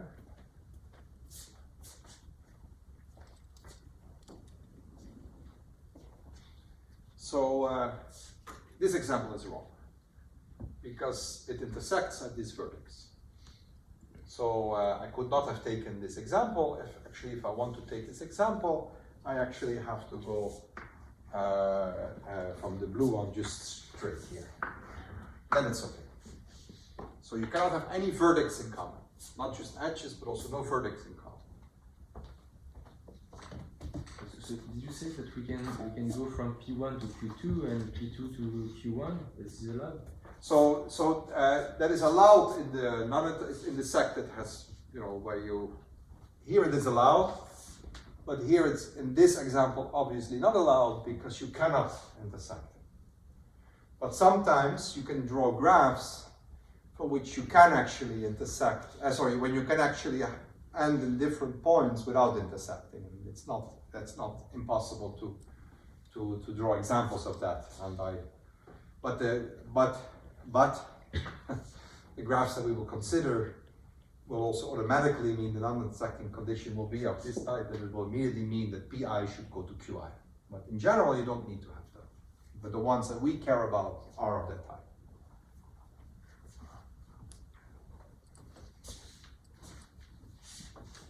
Okay.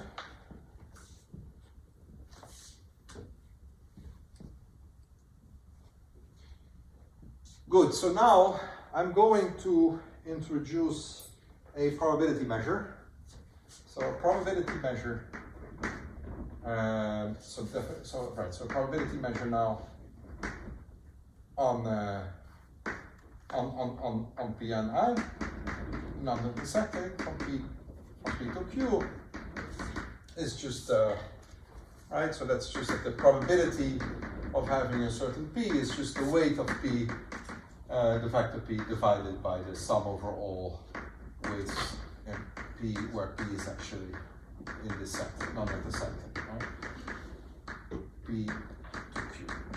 Just as you do it, as you usually do it. Right, so.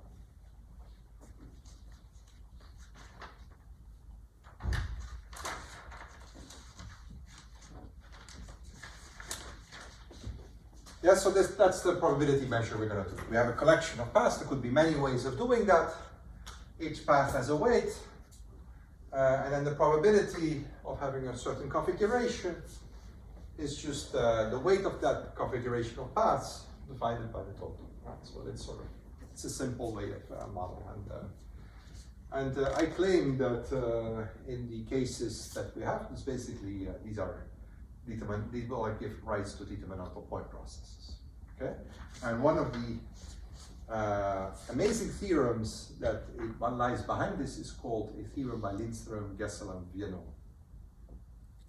Okay, and that's a very beautiful theorem. Actually, the other day we were talking about the proofs from the book. There's a book where I don't know if you know it, but our elders had this idea that you should always look for proofs from the book, right? That are given by the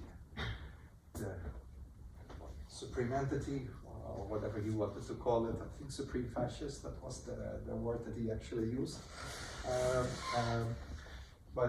So there is a nice book somewhere where the most beautiful proofs are in there. And then there was a project by two authors, I think 2 German authors, so I forgot who they were now, but to actually collect this book. And so they collected the proofs that are statements and theorems that they are most beautiful. And the LGV theorem is actually one of the later editions, not in the first, I think, but in the later editions it's in there. So it's a nice thing to mention it in this course. So okay, so what does it say?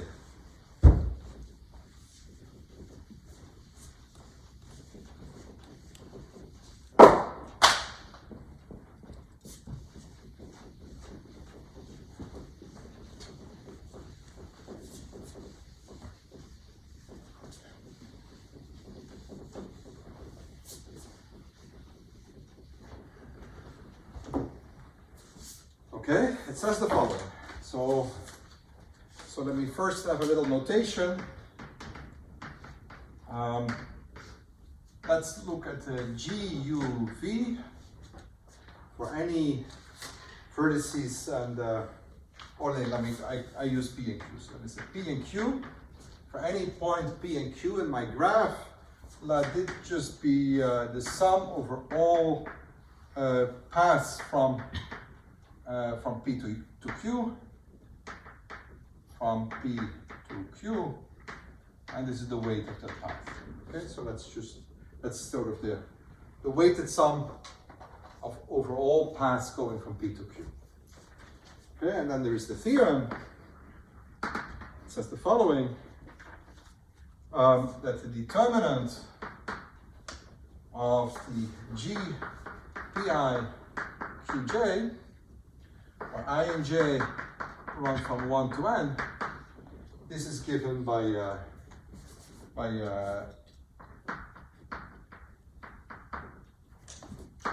sum over the group where, of all permutations.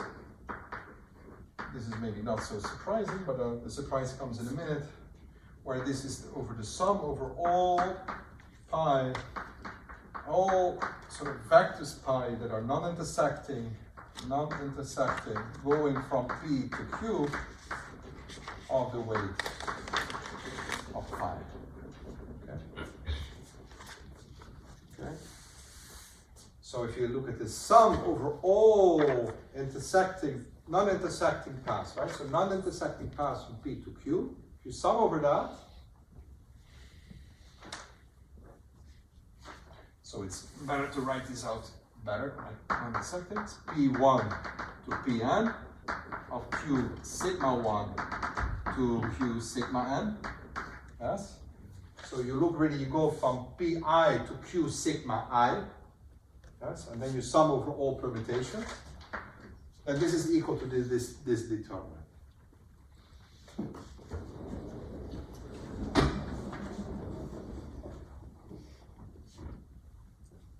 And not only that, so here it comes a little bit to the remark, like we allow that P1 could maybe connect to Q2 and so on, but in these examples, there is no way to connect P1 to Q2 and P2 to Q1 without them intersecting. So in there is special cases where the only fermentation here that makes sense is the identity. Okay, so if there is, so So in case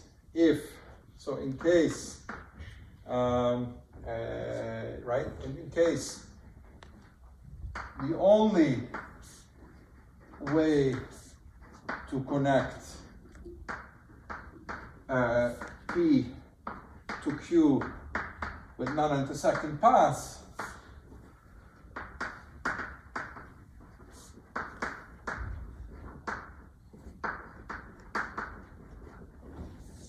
is such that Pi, so Pj connects to Qj, then we actually have the following statement, right? So then it simplifies this. Then the determinant of G PQ of Pi Qj, Ij is 1 to n. This is actually just a sum over the weights where P is in the non-intersecting condition from P to Q, and now I don't have to use any permutations because it's obvious how to go. So you forget about the permutations. Yes? What kind of hypothesis you should add to guarantee such just the unicity itself. Yeah. So I mean, it's the way we will construct the graphs. We will construct them in basically like, I will do that in a minute. It basically is, it comes automatic. You don't have to worry about this. Yes, I mean, if you look at the tilings, remember the tiling pictures, the paths were clearly non-intersecting, and it was also clear in that picture that you could not intersect. So, but the statement, the general LGV theorem, I have to state the general one, that's the statement.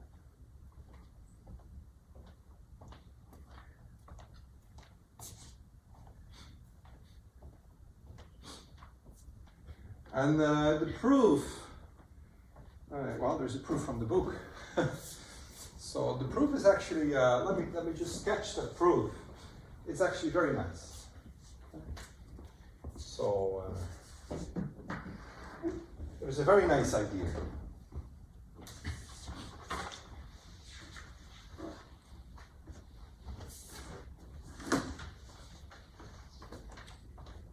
Well, I mean, you first start with this. You say that you just look at this determinant of the shape. So this is the proof. Like I'll just do a little sketch. You get the main idea very quickly from the sketch. So if you look at this determinant, yes, then by definition, this is just the sum over the permutations, right? Where this is just the G of Pi to Q sigma I, from I is 1 to n. That's just what the determinant means. Yes.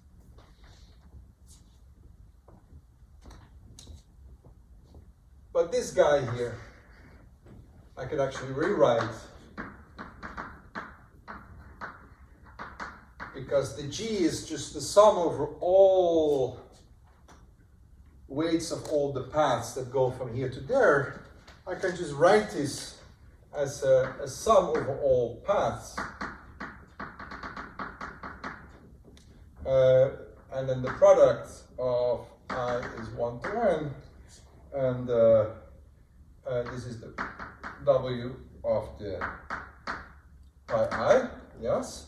And here the path here, the Pj is a path from okay, Pi maybe then Pi or Pj, yes, it's okay. It's a path from Pj to Q of sigma j, okay? Because that's what was here.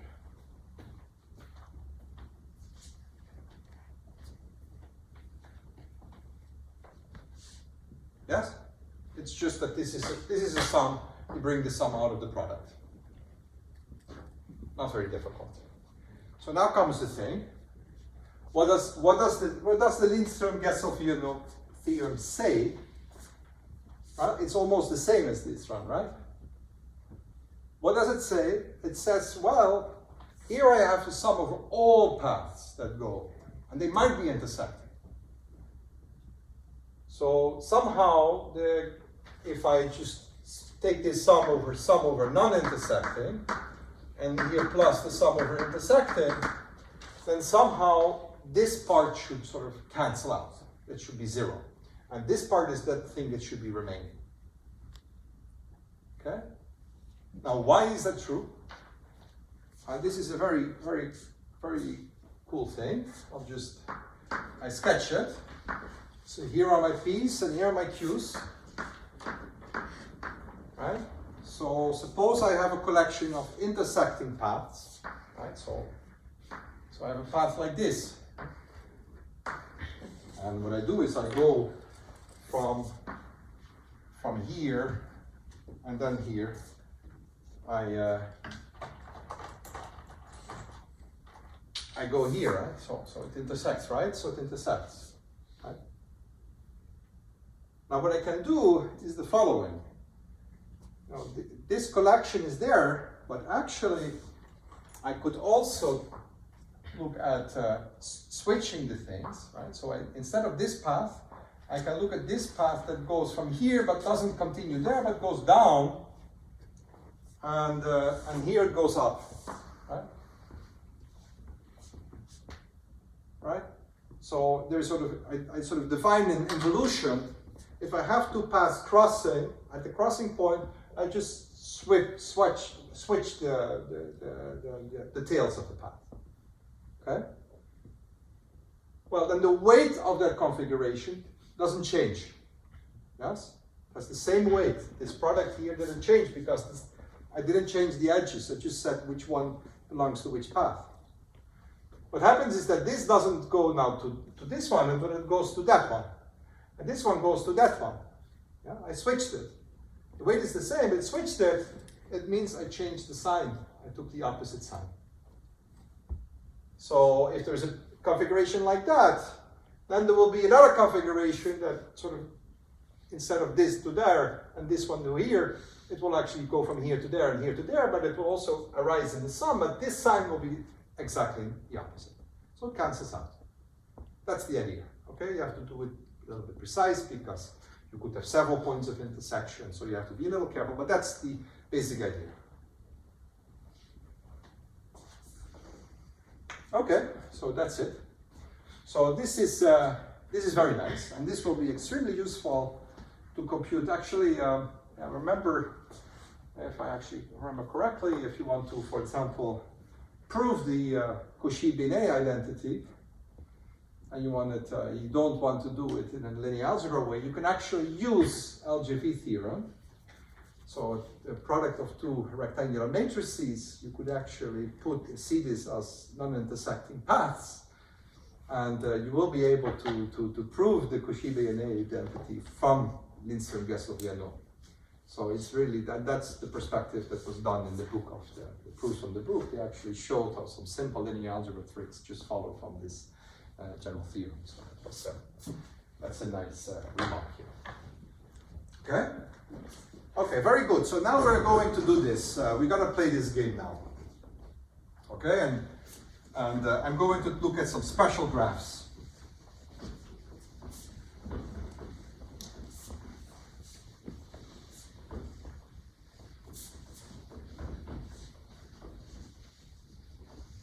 Okay, so now we're going to construct graphs, and I'm going to do this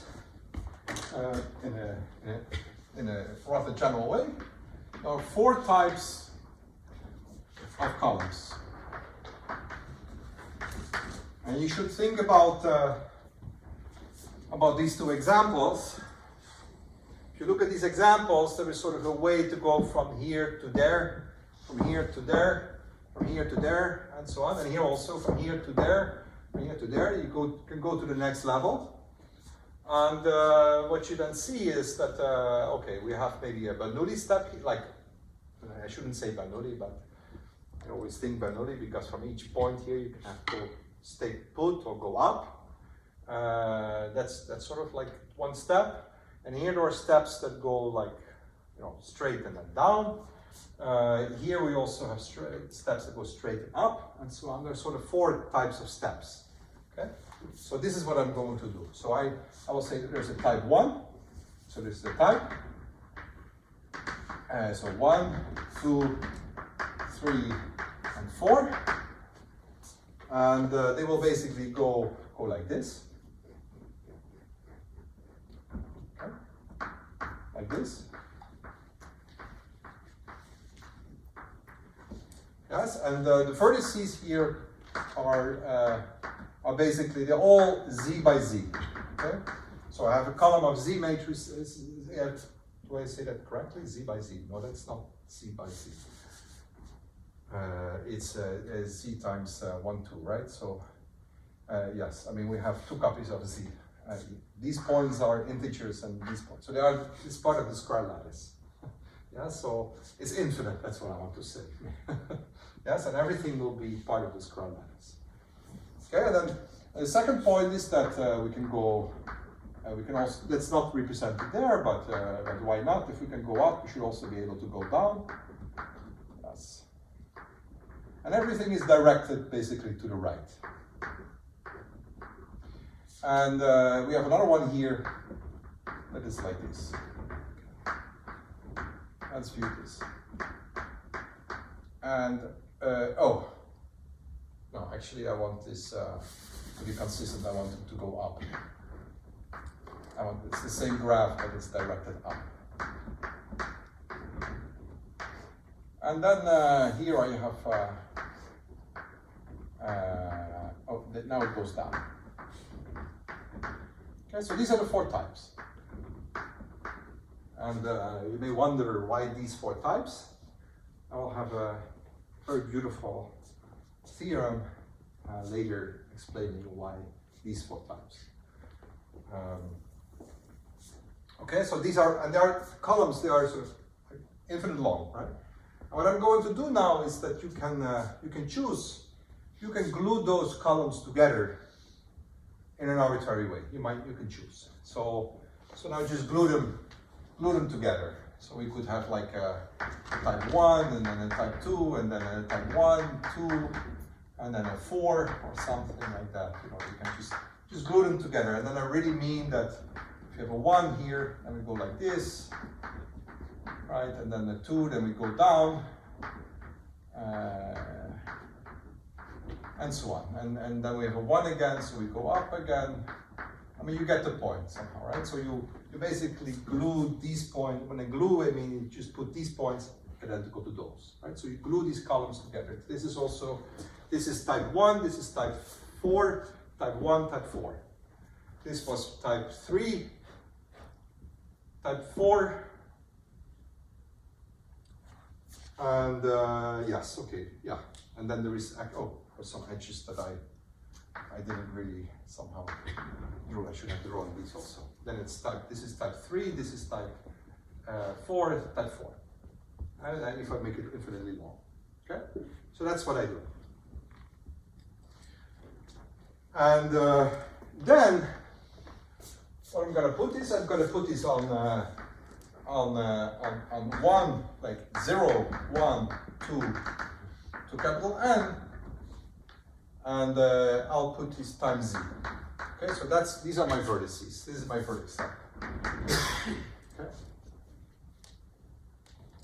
Okay, so I'll have some points here. So this is 0. This is what we call x is 0. Here I go from x's to n, and here there is a graph in between.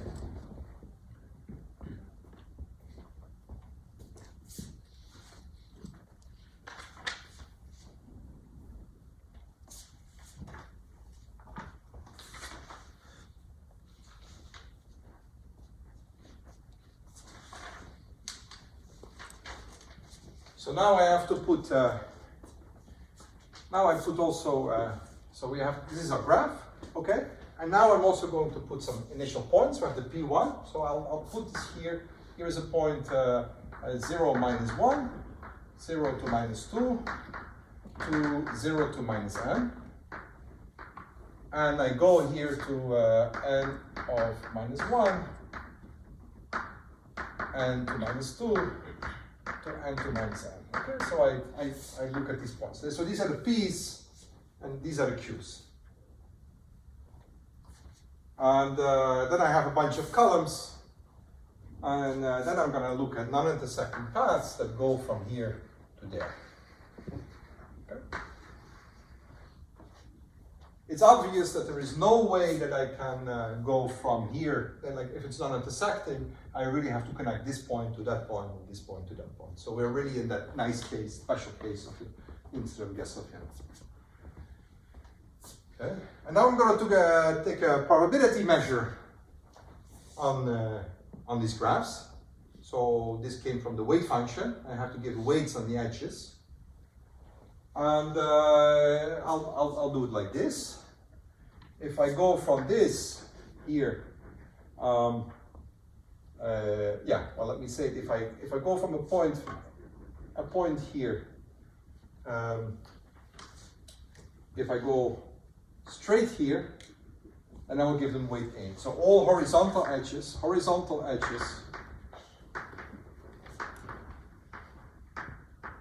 have weight 1. Okay, that's something that I'm going to do. And then here, if this is a point, let's say xy, then I will call this here weight A of xy.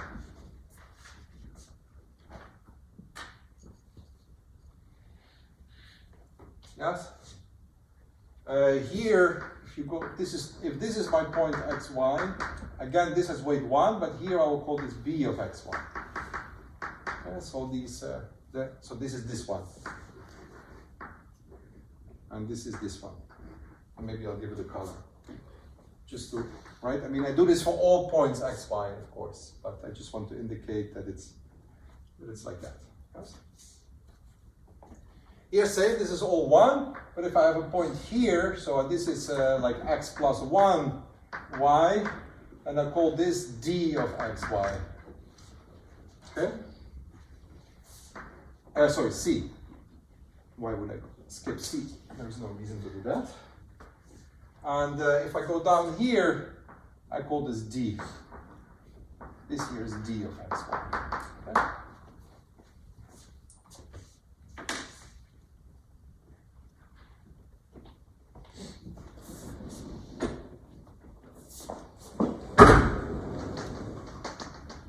Now I claim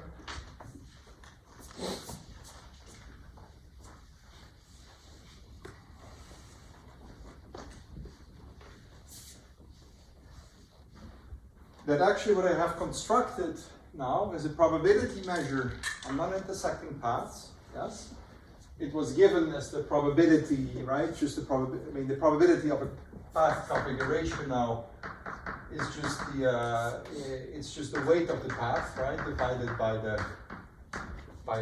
the partition function, so by the normalizing constant, so that we get 1. Yes. So it's really just the weight of all the edges. Yes. Now I claim that I actually also have constructed the determinantal point process, and there is basically nothing for this that we have to do. Okay. So let me explain that.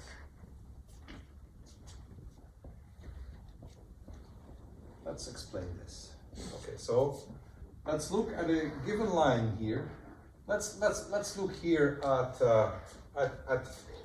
shall we say M? Why not? Let's look at M. Okay. These paths, they will cross certain points. Yes. Right? They will cross, there is some intersection here. Okay? Is that obvious?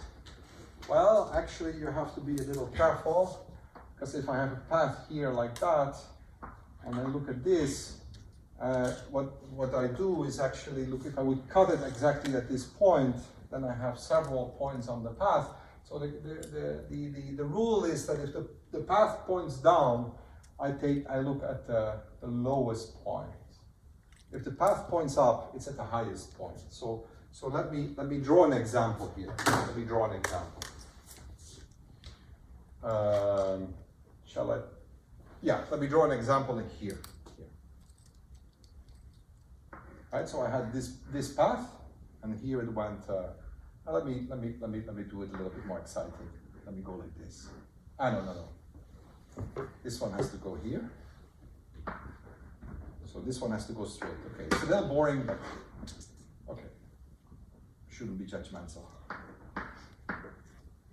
So now these paths, what I will do is points. I have a point here, a point here. Now I skip this point, but I go down all the way. I have a point here, and then I go down here, I have a point here. And the blue here is also. So now I have points like that. Yes? So now I claim that these points, now it's uniquely defined. So basically, if you go down, you take the lowest point. If you go up, you take the highest point. Then I claim that, that these points form a determinantal point process. And the probability the probability for having a particular point configuration is a product of determinants. Okay? And how do we see that? So let's go back to here. So let's go back to this case. What is the distribution of these points? Right? Well, suppose that what is the probability that our paths pass through,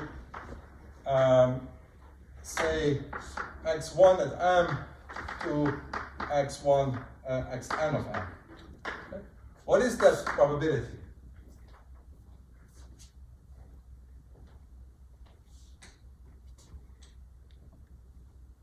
Well, that is basically the weight of all paths that go from here to there times the weight of all paths from here to there. Because the weights of the edges, I mean the weights are the probability is defined by taking the product over all the weights. It's just, if you work it out, it's just the product of all the weights from going from here to there and then from here to there. But from the sum of all paths going from here to there by the Lindström-Gesell-Viernot theorem is a determinant. So this here is a determinant saying that this is the g, I call the g, that goes from 0 minus j to the point m comma x k of m. And now k, j and k go from 1 to n times the determinant of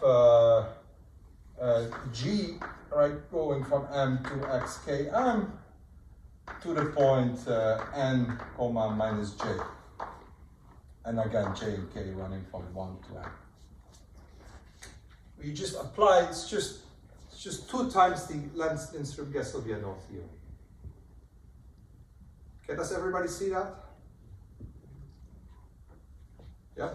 Just to make sure, in example, do you only have 3 blue points or there are 2? Yes, there are. Yeah, you're right. There's because I erased it so often. There is a vertex here actually. Yes, and there's actually here also. There's 4. There's actually yes. I forgot those. These got erased in my.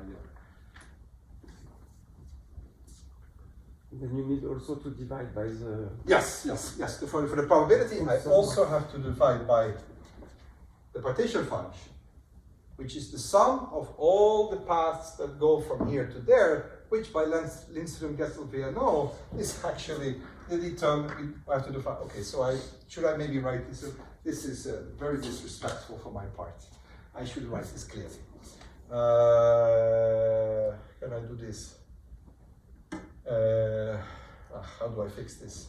Let me write it once more. Let me write it one more time. Why not? Because it's an important result.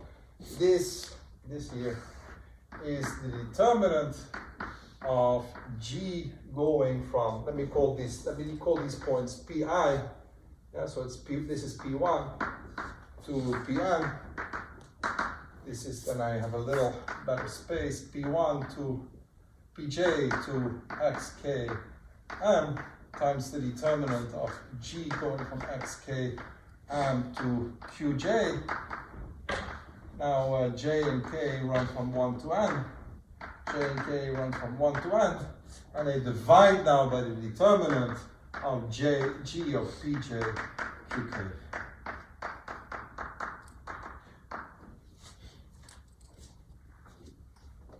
Because this partition function is exactly what you just use Lindström, Gasol-Piano in every, yeah, it's just, and you get product of determinants.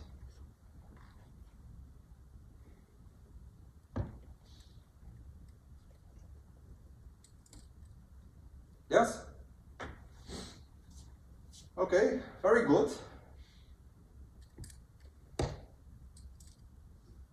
So this is these points, they form a biorthogonal ensemble. Okay. So we have a biorthogonal ensemble here. And nothing prevents me of just looking at all the points.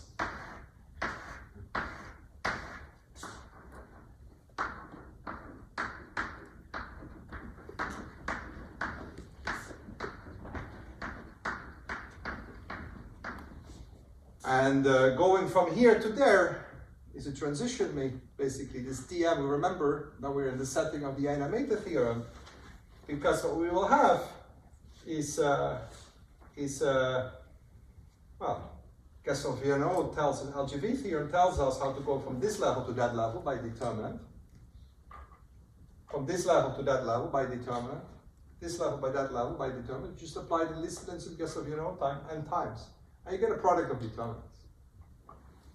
So this is why, for example, this slightly weird form that I wrote first, like a product of determinants, this is one way of getting it. There are other ways of getting it, naturally, in other types of models, but LGV tells you that for non-intersecting paths, you get it like this.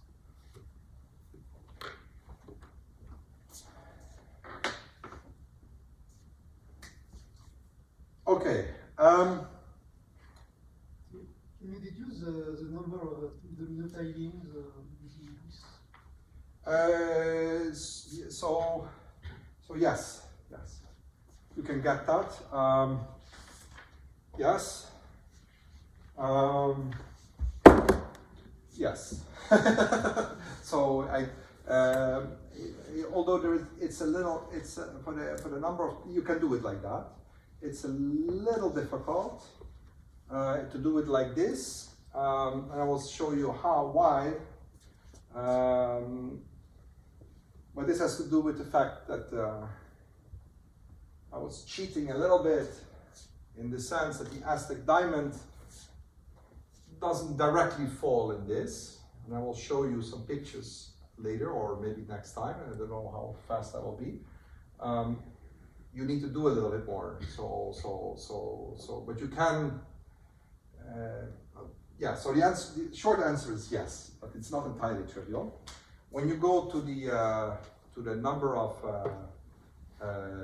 tilings of the lozenges that I mentioned, so weighted then, right, because we have a weight, then the answer is very yes, and then it's very simple, and it's actually a beautiful theorem, which connects to the Cauchy identity for the Schur polynomials. So that's from representation theory, and I will hope that I can show you that it also follows from Strong-Seguelin theorem for Duits determinants. You can use that to compute number based on this expression. Yes. You can see this as in that case, as a Duits determinant, but you can also get it as a sum over partitions.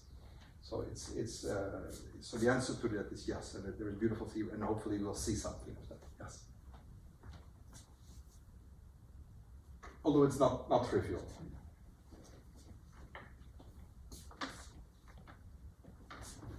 Okay. Yes. Very good. So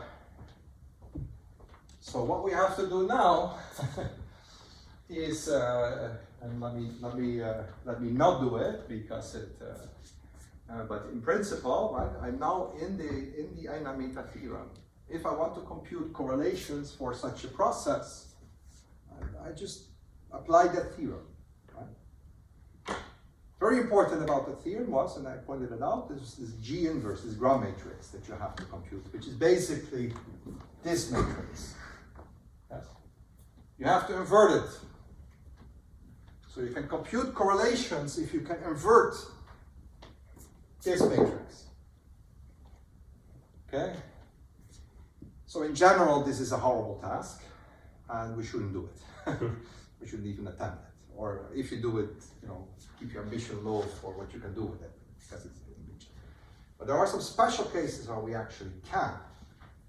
Okay? And that's what in the remaining time I want to explain to you.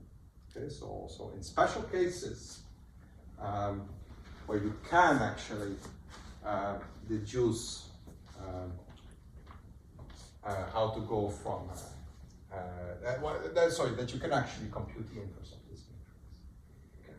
And that's what I want to do in the remaining time. So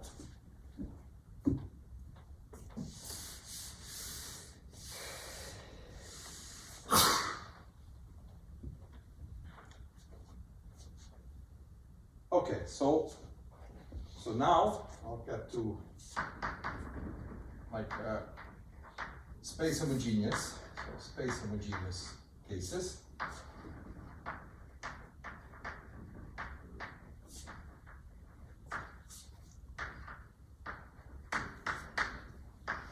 Okay. So what I will do is that the model is defined by weights on the edges. Right? So, but we have we can take any edges. We can put an edge here and a weight there and a weight there, and we can do it in an arbitrary way. This was completely general. Okay. Well, it was a nice special case where things are easier, and the special case is when the weight of the weights that you put in each column is basically the same, it's constant. That's a special case. Okay, and that's which means that it's sort of the weight distribution along each column is sort of translation invariant in the vertical direction. Okay, so I'll just say that, all right, so for the type 1,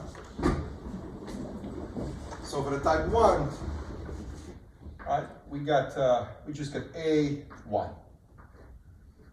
And then here also 1, right, this was 1, A1, and so on.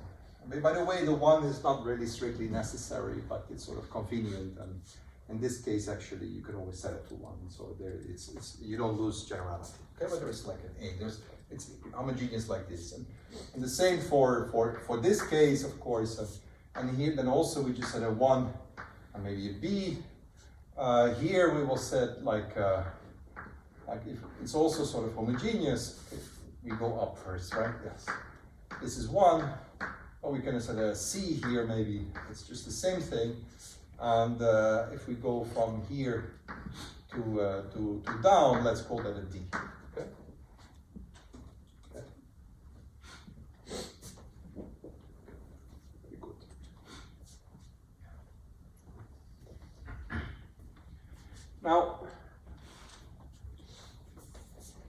Now note that if I what is right? I mean, if you look at this picture,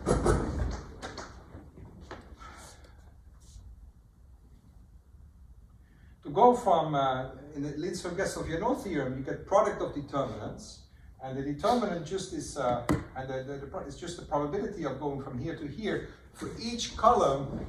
Right? What you get is basically this is the determinant. Gesell-Viennot basically tells you that for each transition matrix, right, you get a determinant of G going from X to X to Y to X plus 1 to Y prime. Yes, this is what we get. These are transition matrices. So this is the Tm Tx to X plus 1 of Y to Y prime. Right? These matrices that you got in the Einameta theorem, right? Remember that we had a first point, right? The first distribution of points, and then we have transitions to go from one to the other. So the Linz-Gesell-Viennot tells you just these are the weights, the sum of the weights go from here to there. Yes? Okay, so yes, is that okay?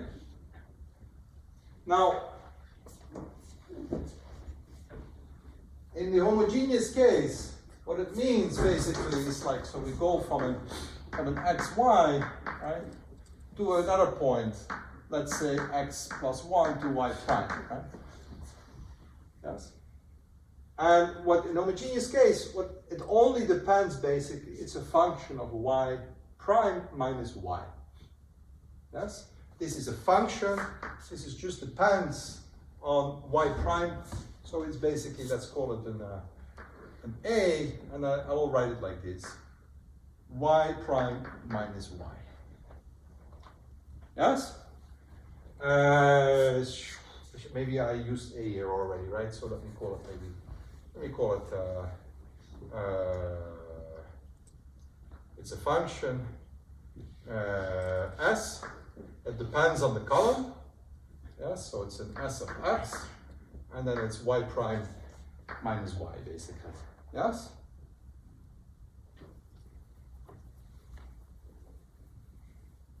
So the matrix here, right, that go from one to the other side, it just depends on y prime minus y. These are the entries of the matrix. X is just, you know, which level, which column I'm looking at, right? But it means that this matrix only depends on y prime minus y. Let's call it Duits matrix.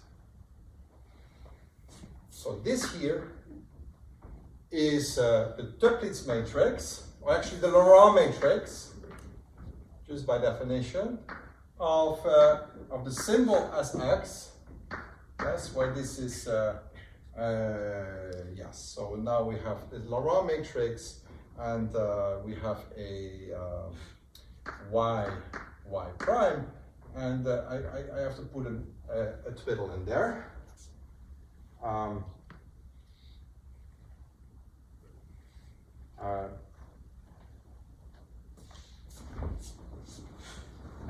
Yes, so this is my notation, and the reason is that we have a y. I want to write this with a y prime minus y, but Duits matrices typically are defined by y minus y prime. So this is a twiddle notation.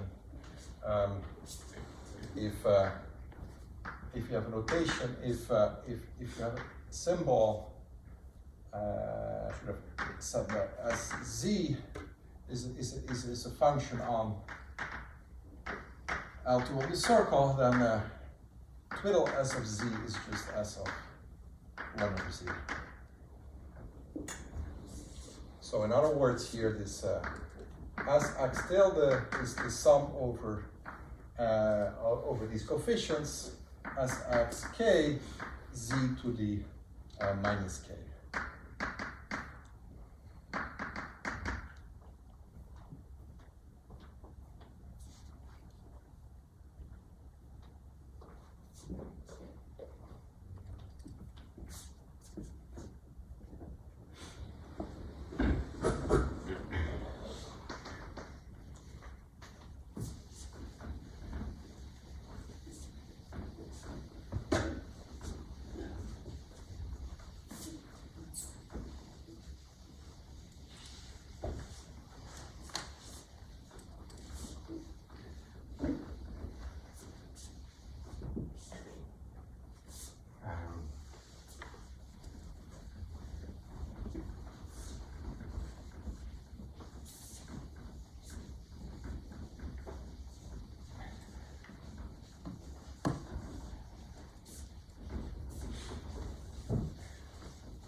Okay, so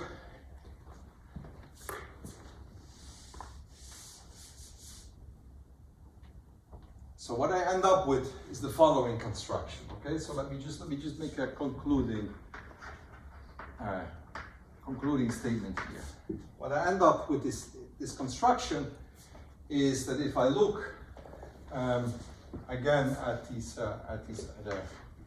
a graph like this, and I go from my endpoints to the other here,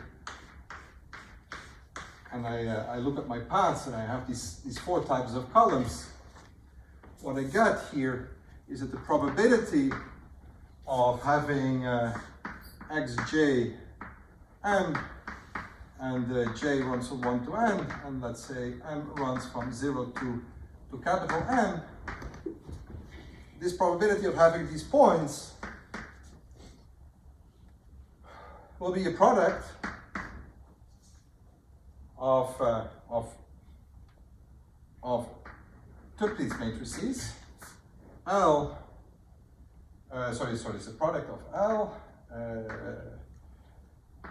S of X twiddle, and here then I take the entries xj.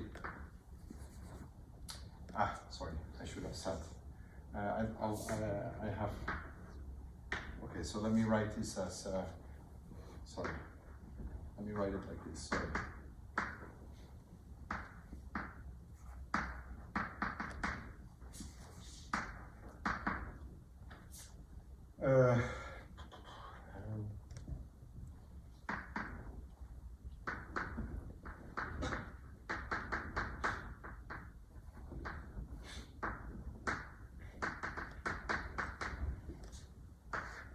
This is what I end up with.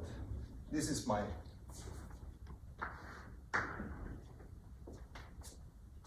and so here I have each point here. So also I say I have to take a convention here. I take the product of m0 to n minus 1. So the x0 j is the same as the final endpoints. This is going to be minus j. Okay, so these are these points here. These are fixed, these are conditions, so these are my condition points, and then I look at all non-intersecting paths that go like that, and if I take these columns like that, and I have homogeneous transitions, then the probability that I end up is exactly this. Okay? Yes. Very good. Okay, so long story short, it's a little technical story to get here, but in the end, what I'm going to look at is just probability, just minors of Duits matrices. Okay, products of minors of Duits matrices.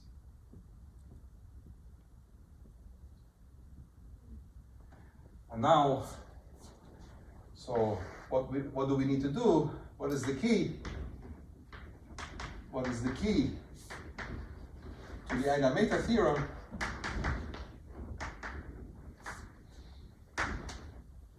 Well, we have to invert this matrix, the total matrix. And what is the total matrix? Well, sorry, I have to, of course, divide by, I constantly forget about the C here, right, which is the determinant of G. G is now the product of all these matrices, so G here, G ij, this is the product of all these matrices, L tilde of 1 to L of S, well, okay, I had a 0 there, to n minus 1, so I get, and then I take here, I take the ij entry of this matrix, sorry, right, so they are actually at minus I, right, so I look at let me write this as a matrix, minus I, minus j, I and j going from 1 to n. Okay, so that is my matrix, because it's transition to go from, this is transition to go from 0 to minus j, minus I, right, to minus j, right, this is the g of 0 to minus I to 0 to n to minus j. This is to go from the starting point I to the starting point j. It's given by this matrix. Okay. Yes, and we need to invert this matrix. Now, you remember that last time that I told that a Lauréat matrix is just a multiplication operator. It's unitary equivalent to multiplication operator by a symbol, right? So what you actually need to do here is that this is a little simpler. This is L of S, let me call it N, till the I and J running from 1 to N, and S tilde N is just S0 to Sn minus, I should not call this, let me just call this S, and minus J. And, sorry, minus I, minus J. Ah, sorry. Yes, I have it right. Yes, so now, yes, so this is correct, yes. And J from 1 to N.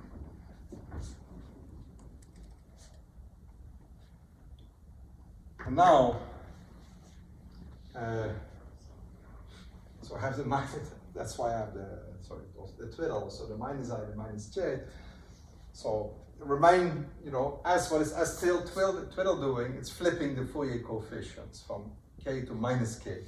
I have the minus I and the minus J, so this is actually the L of S of Ij from I comma J is 1 to N. So this is actually nothing else than the Duits matrix of finite sets of S. Sorry for that, yes. Good, yes.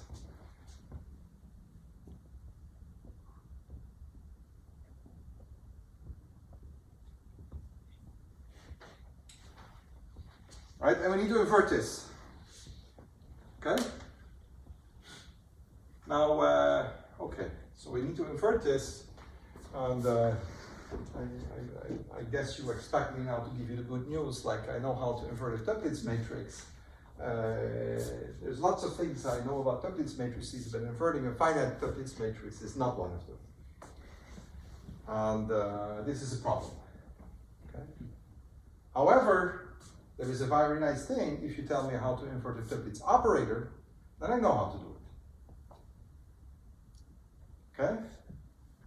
So this is actually an important point. When n goes to infinity, I know how to invert this guy. Okay? And let me now remind you that this here the size is n, and here the size is capital N. Yes, this is the number of steps. What we're going to do is to first keep capital N fixed, but then send small n to infinity. Okay? And then I claim, in that case, then this G will actually turn into an operator, Duits operator, right? It goes from I and J is 1 to infinity, and that one I know how to invert. And that's a very important point. Not only that, I can actually get a very nice closed formula for the correlation kernel. And I think actually it might be a very good idea to do that. Maybe not today. It will be another some complication, some little, it will be a little technical computation. Not very technical, but I think we already had many technicalities. Some of them I confused you more than anything else. So I will do that next time. But I want to show you a little bit that taking n to infinity, the number of paths going to infinity, is actually a natural thing to do. Okay? And I want to show you this just by ending maybe today with some pictures.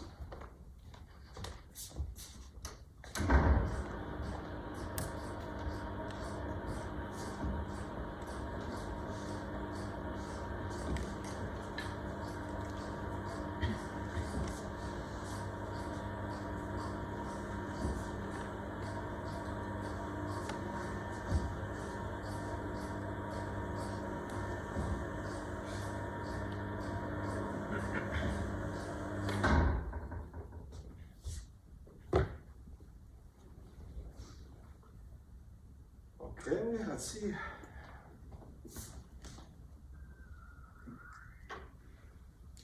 And now I can also answer your question, by the way, why there is a little subtlety in the Aztec Diamond with yes, okay.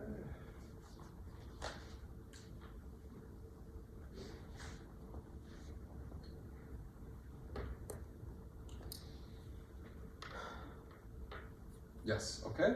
So infinite paths. So let me go back to the Aztec Diamond here, okay? So here we have paths, right? It's for these paths. And then I draw, these should be the 102nd paths. So first of all, let me connect it to the story that I did on the board, because obviously they go from one side to the other, they go from left to the bottom, and not from left to right. So what the hell is happening here? Okay, so let me explain this. Well, there is a nice thing to do. This is a little trick. Instead of tiling the Aztec Diamond, I take a big Aztec Diamond and I glue a small Aztec Diamond one size smaller below. Okay? So I take actually a different domain, and I'm going just fits perfectly, and then I look at what's happening there. Okay? And then you see if you draw the paths, then yes, they go from exactly from left to right. Yes. But then you say, well, now you're cheating because you're doing a different domain. Right? You're not tiling an Aztec Diamond, you have a longer domain, a bigger domain. There is a little trick that shows actually, well, there's a little argument that shows that there is no way to tile this domain in such a way that there is a domino that has one square in the lower Aztec and one in the upper Aztec. So I claim that however you're going to tile this one, you have to, if you look a little bit, you will see it. It's not so difficult, but it takes a little convincing. However you're going to tile this, it will separate, decouple in two different paths. Okay? So that's already nice, okay? But it's still finite many paths, right? So I need to invert a finite Duits matrix. How do I do that? Okay? Well, actually, I can do something more. You see this here, this case. I don't know if you see my, yes. I can actually, so here is the lower Aztec, like this, yes. Here is the bigger Aztec, but then I put a corridor there. I just add a lot of tiles there in between. Okay? Put a lot of things there in between. And in this corridor, right, so it's just basically what is extra is this piece. Yes? So that piece is extra. Yes? There is no other way to tile this bigger domain than actually tile them in three pieces, the bigger Aztec, the smaller Aztec, and in the corridor in between everything is just straight. It takes a little convincing, it's not very difficult. So what I can actually do is I can just take this one, this corridor, just send it to infinity. Then I have a very large and infinite domain that I have to tile. However, every tiling of a large domain will always decouple in these three pieces. So actually the finite is actually the same as this one here. Okay, so I can actually go to infinitely many paths for free. Okay, that's a little strange. But it's true. The paths here that I will draw here, it will be the same distribution for the top paths here have the same distribution as the paths that would have for the full domain. So that's actually, so you can actually set n to infinity. You can take the number of paths to infinity for free. And that's great because the Duits matrix was difficult, but the Duits operator is easy to invert. And I will show that next time.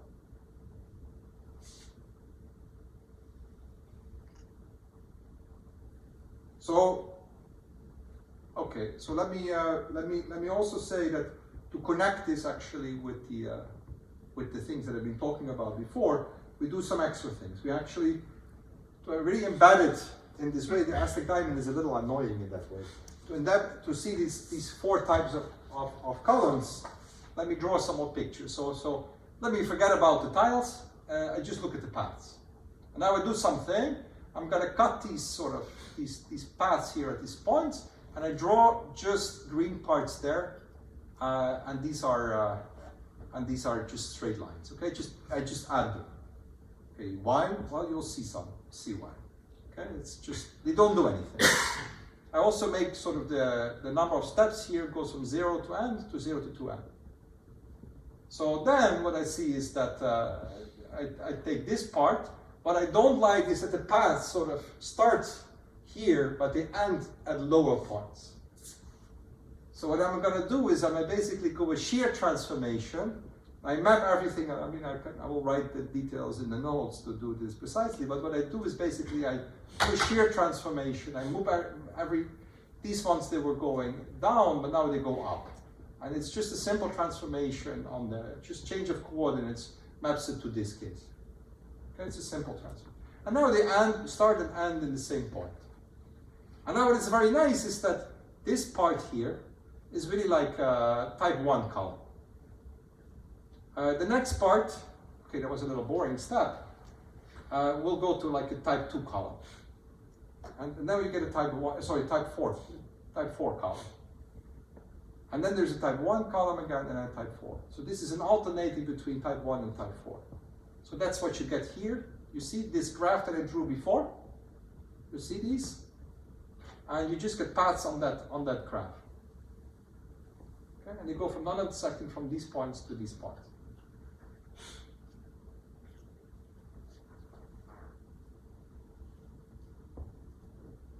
Okay?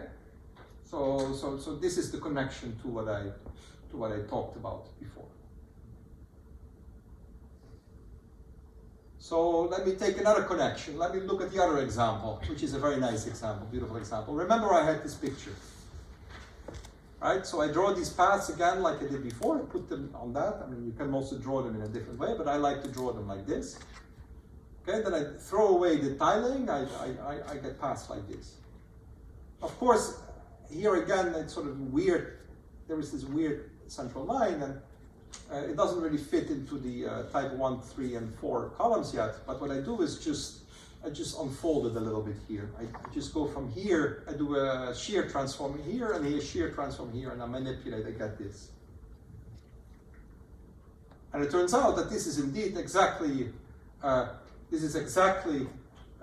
the type that I had before, like you go like up, and here you go down. Yes? So these are the type 3 and the 4 columns.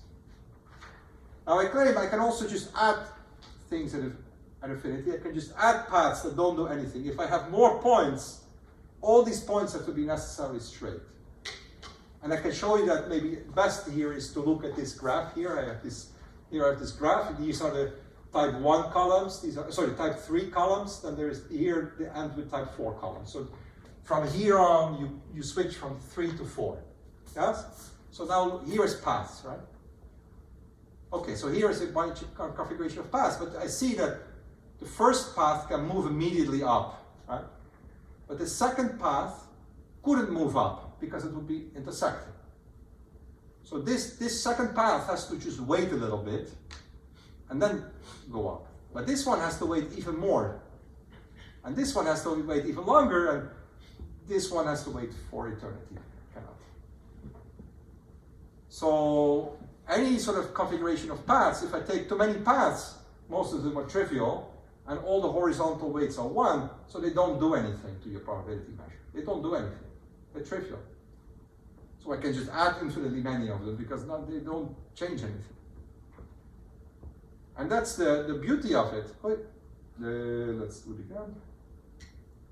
So that's the beauty of it. It's you really can, in these models, you can take n to infinity for free. Right? So these models, initially you said it's for finite n, you have a Duits matrix, you don't know how to invert it, but for some miracle in these models, you can set n to infinity. And these n to infinity models, I will explain it next time how to get the correlation kernel and then do some asymptotics with that. If you can set n to infinity in these models, and it's not always well defined, but in some cases it is well defined, and if you set it, if it's well defined, it's what we call a shoe process. And they are very nice because for them we have really techniques not only to get the correlation kernel but to analyze them, and we know everything. So that's what I want to do next time. I hope to be a little less technical and go straight to inverting a Duits matrix, get a nice formula for the kernel and start analyzing. So if I understand that today was a little bit much in terms of technicalities and pedagogical flaws maybe, but next time we will basically, we will not need any of this background. We will just start immediately. Okay.